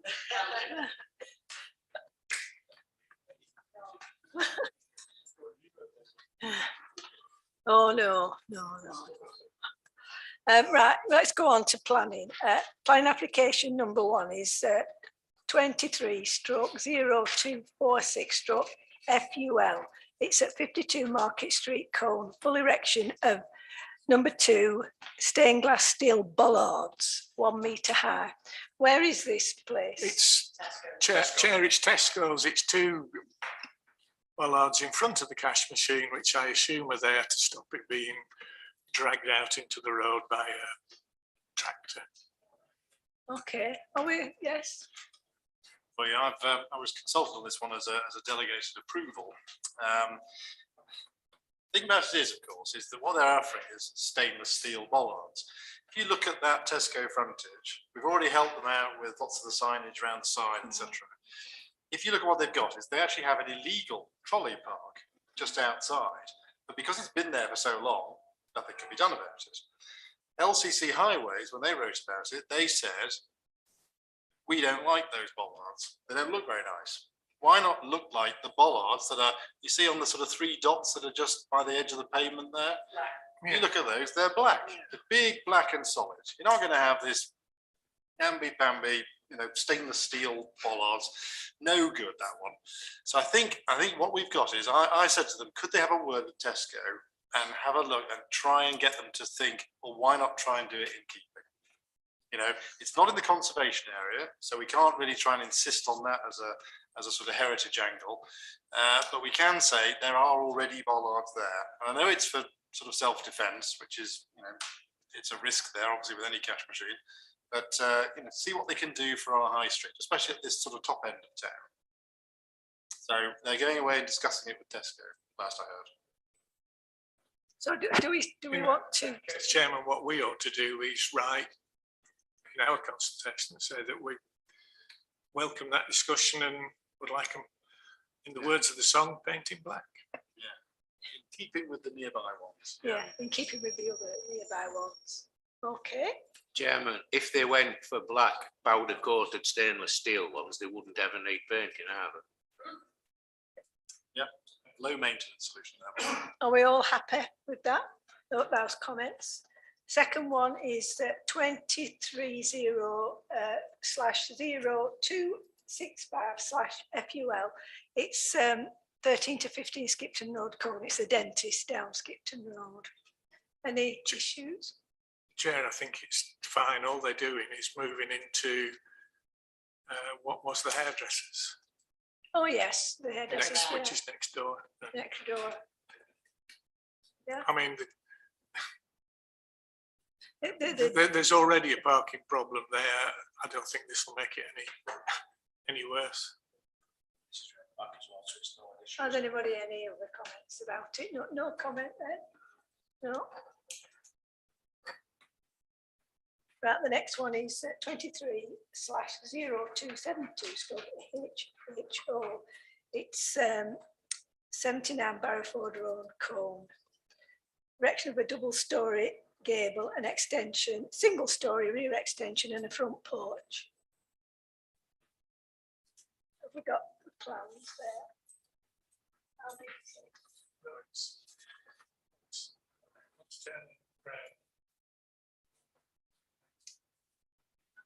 So it's really. It's not the plans you need, it's the facades.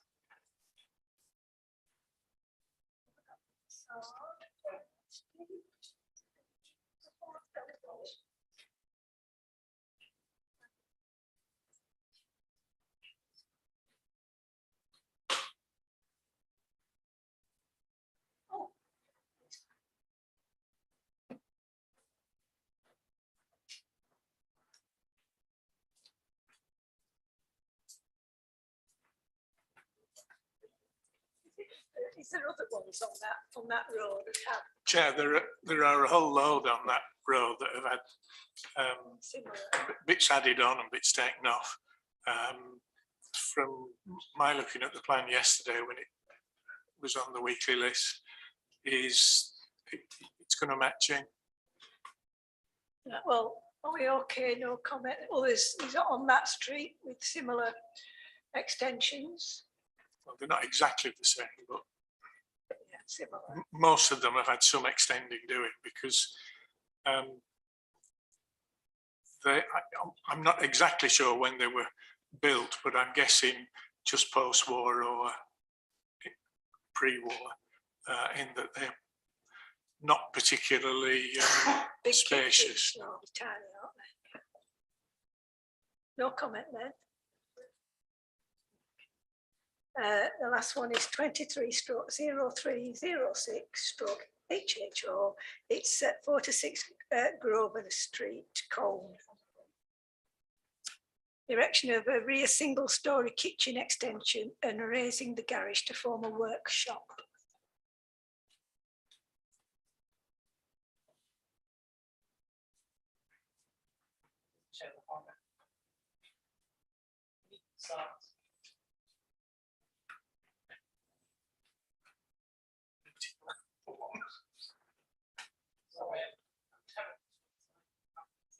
You want proposed elevation? Side proposed, and rear proposed. Post elevation.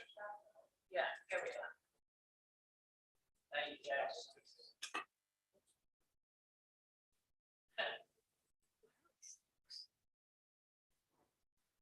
That look all right. that in Holland.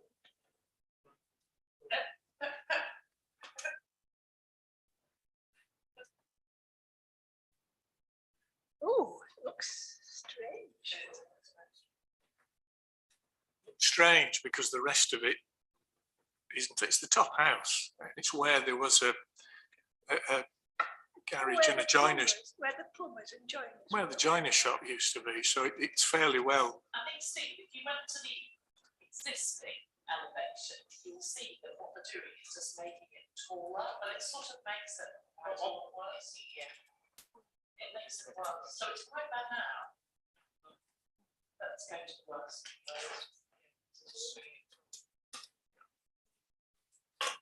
It looks like a tornado with the house replacing on top of us.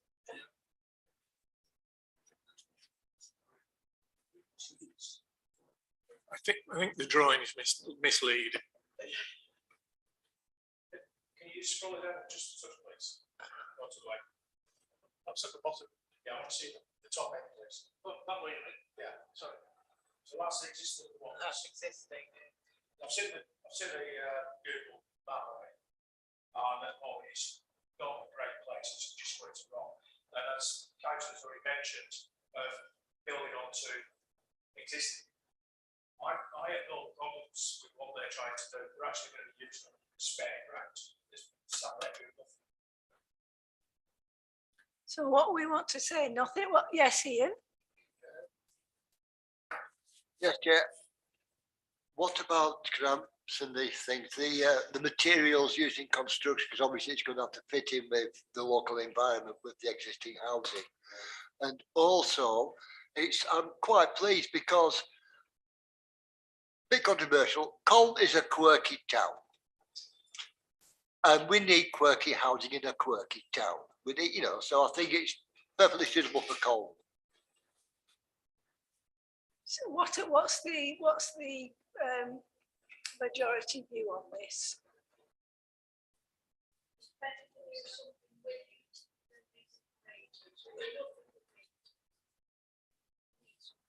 But see, nobody's absolutely horrified. Should we just say Oh, no? perhaps I'm horrified. I think it's poor design. I think it's demonstrably poor design. I suspect it wouldn't pass on the neighbourhood plan, which will now be part of the adopted thing that against all development is made, because it's in a terrace street. Obviously, at the moment, this extension is a low profile thing, and it's meant to be viewed as such. But if we go back to what it will look like, you'll see there's a lot more of it. And it starts to really conflict with the actual main house. Obviously, there you go. You see now, sorry, it's the bottom bit. If you come down to the bottom, look at that now. It really does conflict with the main house. So I would contend that I get what you're saying about it being quirky. And I can understand how it's been built up over time. But I think really it is poor design and the materials are inappropriate. I think wooden. What's the... Yeah, I think I think there's some metal cladding as well. But obviously it's the majority decision. Whatever you like. It's the top house, and there's like a big wooden shed next to it, and it's that. I've got Andy and then Ian. Thank you. The planning process that's been put in is to form a workshop. So obviously it's going to be used, it's going to bring somebody employment, it's going to bring somebody money into the town. And looking at the not just plan there, that's the back of the house that you're looking at. So if you scroll it down, so you're looking at the top of the screen, that's going to be the front of the street. That's what you're going to see. But for me personally, I have no objections, because if somebody's going to use it, utilising it, creating money and bringing it into the town. So I have no issues at all. Ian? It's a tough question, because we've all given our opinions and what we've decided, what we feel as people who live nowhere near it. What is the opinion of the people living near it? Have we any ideas of that? Has there been any objections, any rabble rousing, or are they all happy with it? No, I don't think there has been Brian. I think it was a green wooden hut before that was there. It looks like they've just increased it in size by double the size, and it's going to be wooden, and I actually think it looks stupid. I get what you're saying, Andy, but in the planning process, the actual use case isn't a thing, because the planning process looks at something and says, oh, it would be quite good to have, I don't know, a bakery that gives free cake for everybody that lives nearby. But of course, that bakery could pass and be over, and then you're still stuck with the building that you might regret. So it's not, they never look at what its use could be the best use in the world. It could be a shrine. It could be something fabulous, but ultimately that might change and you're still left with the building. And that's what you need to consider. I think 2 people have said, I think it's quite, look, 3 people said, I think it looks quite nice. So can, Alice? Well, personally, from looking at it here, I think the material just doesn't work with the main house. It's inappropriate.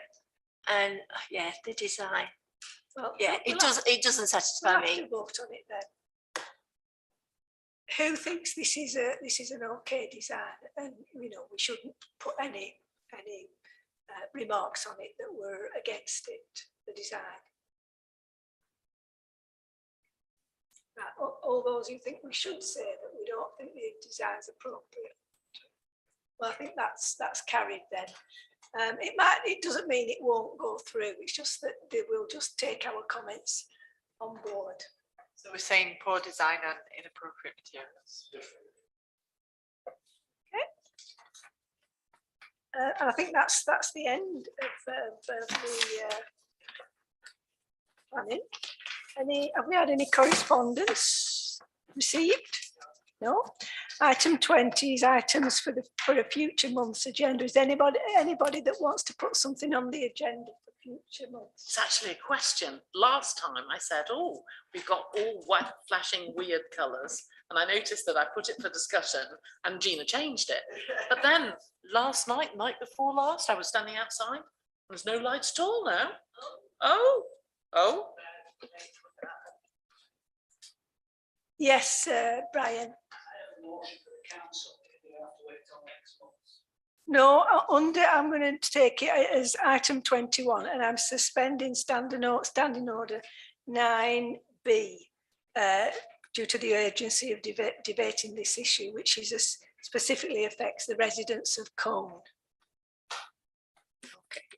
My motion to the council is Colne Town Council notes the recommendations of the review of leisure services in Pendle carried out during the past year, which includes the proposal to close Pendle Leisure Centre in Colne, together with Wavelengths in Nelson, and replace the 2 centres with a single facility at Seed Hill in Nelson.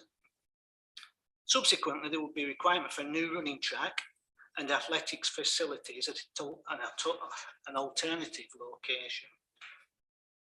And that these recommendations haven't been subject to public consultation. I want to say that the Colne Council expresses its great concern at the threat of the closure of the well-used and much-loved centre in Colne and the impact that such a closure would have on the health and well-being of our Colne residents. And the town clerk is instructed to write to Pendle Borough Council expressing the concerns of Colne Town Council and its objections to any closure of Pendle Leisure Centre in Colne. Madam Chair, I so move. Yes.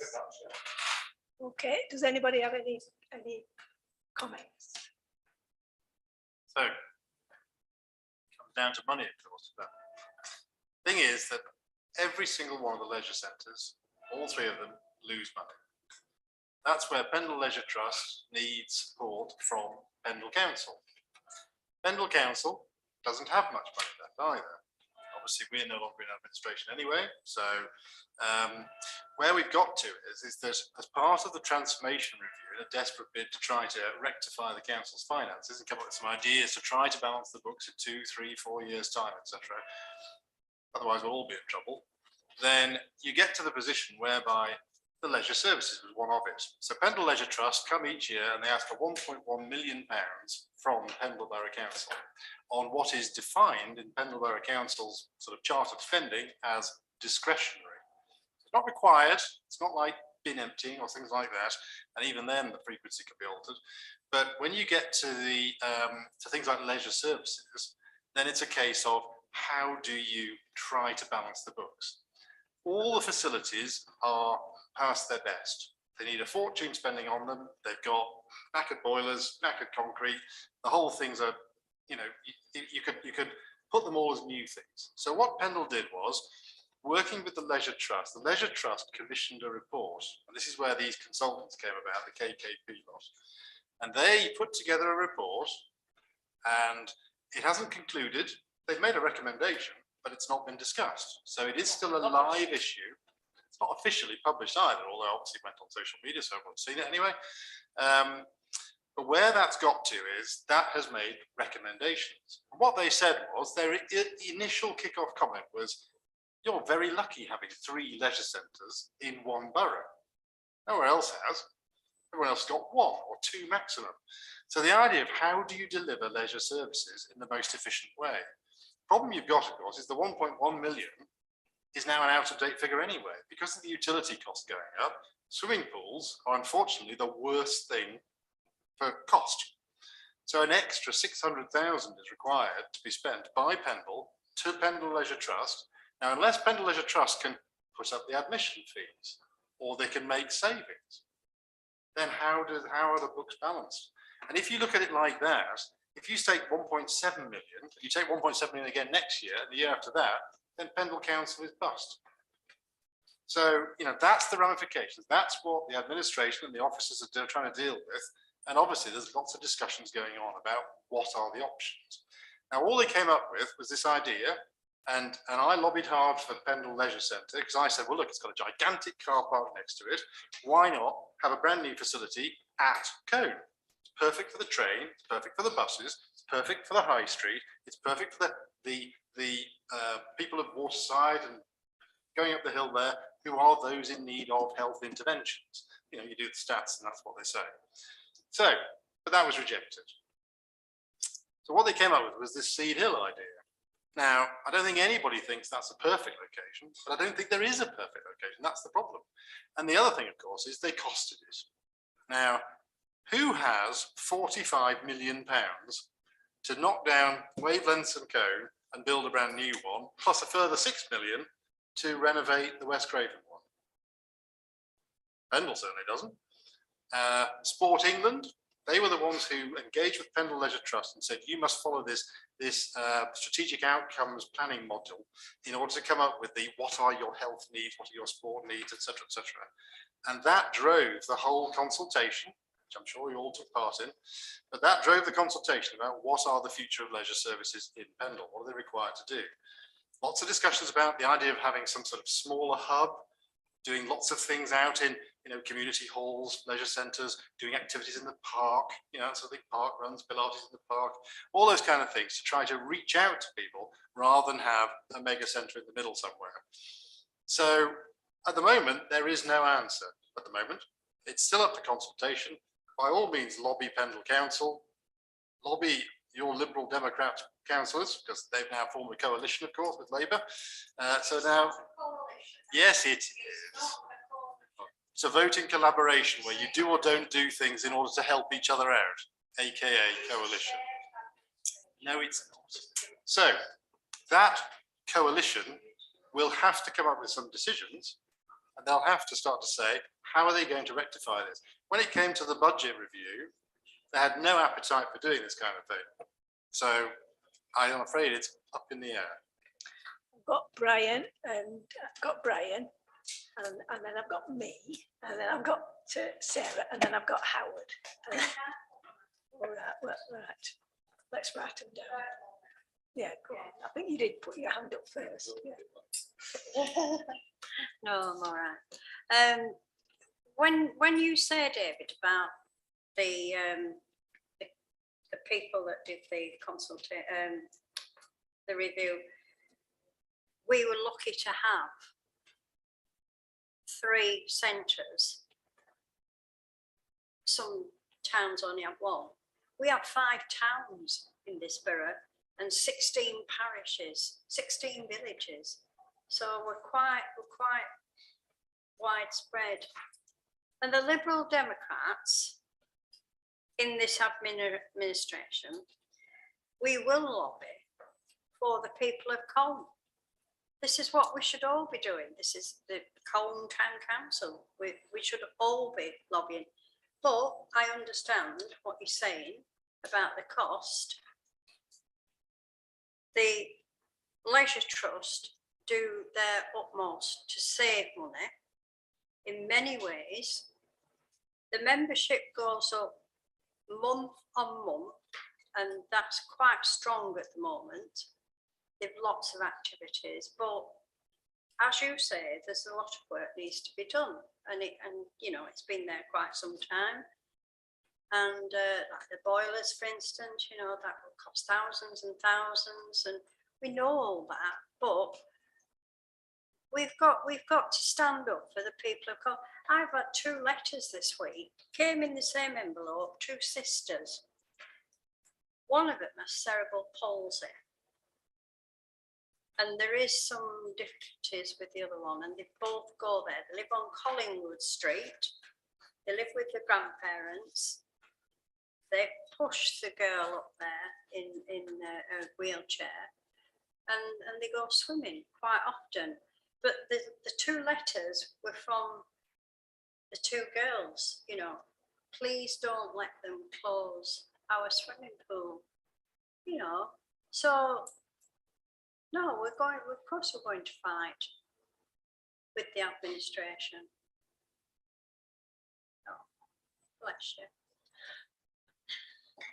Well, I just want to say, I know it's a political point, but local councils have been starved by money from central government for the last 15 years or so. So, you know, it isn't maladministration or because Pendle has been doing things wrong. It's just they've been having their budget cut from central government every year.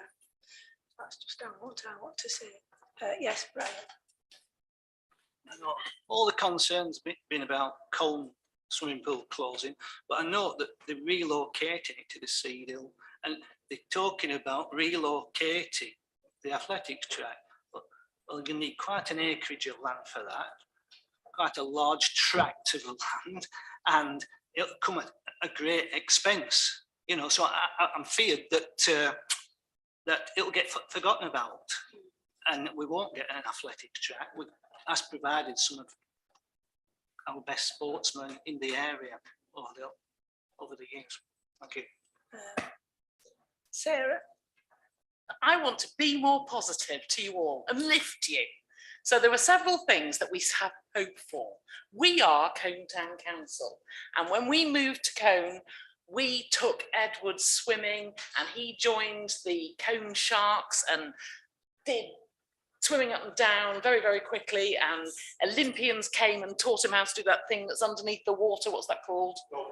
No, something else. It's something else. When you dive in, you swim half the pool. I went to a swimming gala, a school swimming gala. All the other children jumped in. They're all swimming away. Seemingly Edward had drowned, but then halfway up, he came like a sort of mighty sword and won. And it was wonderful. And it was down to Colne Sharks. So I think we have a lot that we can do. First of all, the money side of things. Obviously, we don't have 52 million. Obviously, nobody's going to give us 52 million. So we have a new officer at Pendle, quite new. I think some of you saw him last night, and he comes from an authority in Yorkshire, and he has told me that he got a person in this authority in Yorkshire who was worth their weight in gold. And this is something that Pendle Council, and I've long pointed this out, has been missing a trick on. There are grants. There are grants for all kinds of things. There are grants for the Secret Garden. There are grants for ANISA to put on events. There are grants. You have to spend time with the forms. So his plan, and it's not going to come to council apparently, it's a decision he can make, is to take on a grant wizard. Now, there are lots and lots of public authority decarbonisation grants, Pendle Council has ignored them all, hasn't applied for them, said they haven't had the officer time. So this person will have one job, and that's win grants. So it's quite clear we don't have 52 million. And even if we did, I might point out to you that the neighbourhood plan that we were talking about before protects the swimming pool as a non-designated heritage asset. So they couldn't just knock it down without quite a battle. It's a similar protection now almost to a listed building. So they'd have a difficulty knocking it down as well. So we've protected it as an asset for the town. I think we all really value it. I would point out to you that most of the money, I'm trying not to knock another town here, but most of the money, the most loss-making leisure centre is by far and away Nelson, by far and away. That's where most of the money is going. So if you were some mean accountant and you were just looking at it and you had the sword of Damocles and you were going to knock it down, I'm afraid it would be Nelson that would be going, not Cone. It doesn't make any sense. Cone isn't losing money to the same extent. But what it is clear is that all three facilities are not fit for the 21st century. Mary's making a point that it's years of underinvestment. But if you look at the whole country, it's true to say that everywhere swimming pools, partly due to the cost of heating them, they're closing. You know, Swim England has written all about this. It is a problem that everywhere is facing. Exeter Council put 30 million to heat its swimming pool via data centre. And they got some grants for that as well. So people have to be cannier and cleverer and greener. And that's something that these consultants that were paid goodness knows how much money, I thought they were going to come up with a solution, not just spend 52 million. No, they haven't come up with a solution, not a solution. It's not going to happen. This track, by the way, is meant to be at Primmett School. So that already exists, the vast tract of land. It's at Primmett School. So that would be a little tiny win for Cone were it to happen. My contention to you is that it's not going to happen. Even if this grant person gets their job and they turn out to be the best grant wizard in the world, nobody's going to give us 52 million. So what we've got to do is make the best of what we've got, protect Cone Leisure Centre so that children can swim in Cone and learn to swim, because it's such a valuable thing, and not just children, but that's the thing that's closest to my heart. And we should definitely write to them and say, what you need to do, if I could ask you to make an amendment, is not just save it, but make it resilient, make it carbon neutral, try to make it so that the costs are less. Howard, you wanted to mention something. Yes, I heard Sarah say there that Pendle or the Leisure Trust hadn't applied for all these grants. Remind me who was in control of Pendle Council for the last 2 or 3 years. And I'm afraid that, you know, the buck does stop down in Westminster with the fact that the government have cut local government finance drastically. The number of people that are employed by Pendle has dropped, I was going to say exponentially, but that probably isn't true. Exponentially being a particular mathematical thing. And saying, oh, it's discretionary spending. We're lucky to have 3, as the people said. They don't know the history of what Pendle was formed from. There are people over in Earby and Barnoldswick and environs that are still aggrieved that they're in Lancashire and not Yorkshire. The fact that it's getting nearer 50 years since, in fact it'll be 50 years next year since the Act of Local Government Reorganisation. And we are at a stage where if we don't dig our heels in now and say, no, we're not having this, we have it to do. I am unfortunately long enough in the tooth to remember how we got the swimming pool and the sports hall, and that was due to a former, unfortunately, now deceased officer at Pendle Council, who got what in the days was called a SASH, Standardised Sports Hall. And we were one of a pilot scheme for them. And in fact, the reason it's got the colours it's got and the stone it's got on it is because we argued that it needed to fit in a bit more. The reason the swimming pool has that roof on it, that roof design on it, is to mimic the old Northlight sheds that used to be almost on every street corner going back. Yes, energy costs are high, but we cannot afford, you say we can't afford to keep it up, but we can't afford to let these facilities go. And there was much gnashing of teeth and wailing when the old baths shut down and the new one was built next as an addition to the existing sports hall that was there. And yes, Nelson has got a lot of money and it's got the town deal and everything. And our MP, I wonder what party he belongs to, often jumps up and down and says how wonderful, we've got all this money for Pendle and it's going into Nelson. We've got to now, we can't put our money where our mouth is because we haven't got the money and we wouldn't be allowed to do it anyway. So we have to put the pressure onto Pendle to say we're not going to stand for our sports facility being closed. Thank you. I think we brought this because I know it's going to go to P&R. I don't know when, but the next P&R will be before our next council meeting. So we've put this on now in case it gets in. So at least it will be a matter of record that we've done this. Yeah, and I was at when you had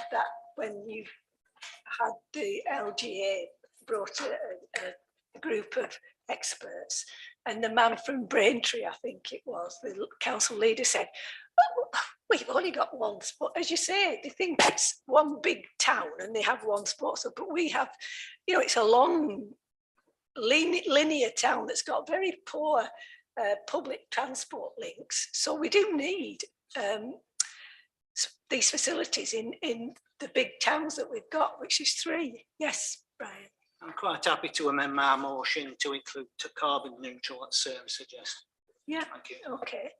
Yes, David. Quite a few people said that we've got too many sports centres in this borough. I'm one of those geriatric councillors that's very proud to have voted to put the 3 in. There's another one in this chamber that actually voted to put 3, and I'm very proud of it. The fact that we have 3 and they each serve a different area, and I understand what both Sarah and David are saying, there isn't the money there and available, but that's not the reason for saying that we want our sports centre kept, and the neighbourhood plan, when it comes in, will help us do it. Well, we really do need to start telling them that the options are knocking down aren't an option. We want them to look at replacing it and getting it up to standard. And I think we have Brian's right with the inclusion of Sarah's thing, that we tell them that that's what we want. We want a sports centre in Colne. Thank you. Yes, Patricia. Thank you, Chair. I back Brian's motion and the amendment. Seed Hill, it's not on the bus route. It's hard to get, and for anyone here saying using Dave's words, geriatrics, wanted to get down to Seed Hill, if they don't have a car like Dorothy, they're scuppered. I live, at the moment, I live 5 minutes from Seed Hill. if I was fit and wasn't on sticks and I wasn't the age I am, but you know, it still takes me quite a lot of time. And I don't think that one big sports centre out of the way on the bypass is going to do for people up Blanchard, up Suff, you know, Valences, Birtwistle Avenue, Top of Cone, to go all the way down to Seed Hill, where they can't find them. There's no parking spaces. When we've got an absolutely brilliant sports centre just here. I take Sarah's point that Wavelengths is not doing as well as it should do. But we've got two fabulous sports centres, all right?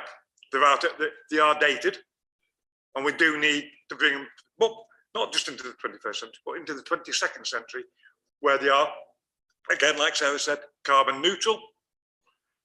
So we do need to fight and keep both of them. And you know, and I'm talking both hats, but yes, we need to keep them, and we need to fight tooth and nail to keep them. Thank you, Chair. Thank you. We've got some, as you know, Ukrainian people that live in Cone, and one of the sons is a really good swimmer. He was fantastic in Kiev, so he's now there. And every championship, and you know, against other towns, we won all of them. He just is head and shoulders above everybody else, and now he's coaching our younger ones to be as good as him. So that's a good thing, Sarah. Just to wrap up, this report was the Sport England report that the Leisure Trust commissioned. I'm not on that committee. I was really disappointed when that was the result of it, you know, because obviously, naturally, as a Cone councillor, you'd be against a new facility in Seed Hill, even if it was affordable. So obviously, we in Cone Town Council were against it too. But I think it's really sad that, you know, ordinarily, you'd hope that perhaps one leisure centre was new, one's middle-aged and one's old, something like that. But what we've got... Barnolds with the one that's newest. 1979. No, I think ours is newer. So what we've got is apparently, again, I'm not on the committee, but I've heard that all three are at the same level of decay. And certainly when the Conservatives took over, we heard that the Barnoldswick boilers for their pool were actually condemned in 2013. Bit of a worry, bit of a concern. So everything is at the same level of badness, if you like. And so now, how to lift all three, whether perhaps one is closed so it can be lifted, and then another one is closed so it can be lifted, and so on. I don't know. I don't know that minutiae, but I think that it really will depend on hoping that this new person that I've worked very hard to lobby for, this grant specialist, will be the person who will be able to look at the grants and ally our centres to hopefully scoop up as much money as we absolutely can. And we in Cone want it to be Cone, because naturally we're parochial for Cone, aren't we? Yeah. And we will use every lever that we can to keep those facilities within Cone. But we'll also point out, because we're Cone, that we're in the middle of the borough. So if they're going to do anything else, it's Cone first. That's what I'd point out. That's what I'm saying. Mentioned that at Pendle Leisure Trust, they have a grant funding manager, and she works extremely hard. She's been in that post for about 20 years. Yes, Andrew, I'm going to draw it to a close because it's getting on, but yes. It is very quick. I'd just like to say that to Councillor David and Councillor Sarah, it has been very entertaining tonight to see some decorum not being adhered to in this meeting room. But I'd actually like to say I'm really happy that they are on the side of keeping the swimming pool. But some of the figures that have been quoted, I mean, I've seen the PowerPoint presentation, and the figures that was given was circa 61 million, not 41 million. So there's about 20 million difference of what was proposed. And the other one was, it was, from what I understand, was it was actually set up by Pendle Council and not the trust. And the trust was, they were made aware it was happening, but they're not the ones who actually commissioned it. So when they were being asked now, that they were saying there is no plans because they're being asked to run it rather than the council, because they're the ones that own it. So it wasn't a case, so it wasn't the Pendle Trust that they've asked for it. Who's paying for the commission? What happened originally was that Pendle Council was looking at every single bit of its finances. And then obviously Leisure Services one of those, discretionary as I say, and therefore they said, we're not making decisions unless the Leisure Trust buys into it. There's no point imposing a solution on them because the Leisure Trust is a separate independent company, you know, it's a charity, it's all operated like that, but it has to be supported with money every year. So it was a case of you engage with your customers and the public in how best you deliver leisure services. And that's where the Sport England model came. And we said, look, you're doing that, you pay for it. So they paid for it, they commissioned the report, they've got the findings, and Pendle Council obviously supporting it because it's part of the overall transformation review. I could be political and say that certain parties never bothered to turn up to leisure services or transformation meetings. Hopefully they will do now, because obviously the budget is there with a yawning chasm and it's got to be filled and it's got to be measured. Adding to Sarah's positivity, one thing we talked about many years ago, I think when I first became a councillor, one of the things we talked about, we got lots of money, didn't we, for the 3 theatres and the market this time round. So the Mooney is going to be in tip-top condition. And one of the things we talked about in the days of Colin Hill, when he was in charge, then he basically said, I wouldn't touch the Mooney with a barge pole. He said, because the repair bill will be enormous. So we can't take that on. We say, yeah, but it's full of sort of tribute acts and stuff like that. So why don't we try and run it better? Let's really energize it and make it a facility for the town. We've got different theatres, let's really make it happen. So we could consider a transfer of assets and take over the Mooney, run it better, make a profit. We could, here's a bold one, we could take over the swimming pool, take over the leisure centre, get some money, grants, redo the swimming pool, maybe make it cold water in summer, you know, brave people. Yeah, it works in Ilkley. But you could revamp a centre like that and we could own its destiny or shape its destiny. Because the risk is that Pendle, the Borough Council, whoever's in charge will not be able to afford to do anything for it. Because they won't be able to do anything because there's a budget gap of 1 million plus and there's only 6 or 7 million left in the pot.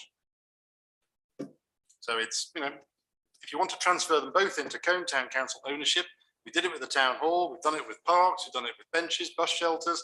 It's far more ambitious. Colne is the most ambitious town in the borough. Barnoldswick don't take stuff on, Nelson don't take stuff on, no way. But we've done it, and that's how we could operate. So there you want to save it? There's a way to do it. Well, thank you for the. I'll leave you with that. Yes, leave you with that. So we've got a proposal from Brian's motion. He's moved it. Have we got a seconder? Oh, yes, you did, yeah. So I'll ask for all those in favour. That's unanimous, I think. Yes, thank you. Right, that was very interesting conversation. When they rang me up, these people, they said they were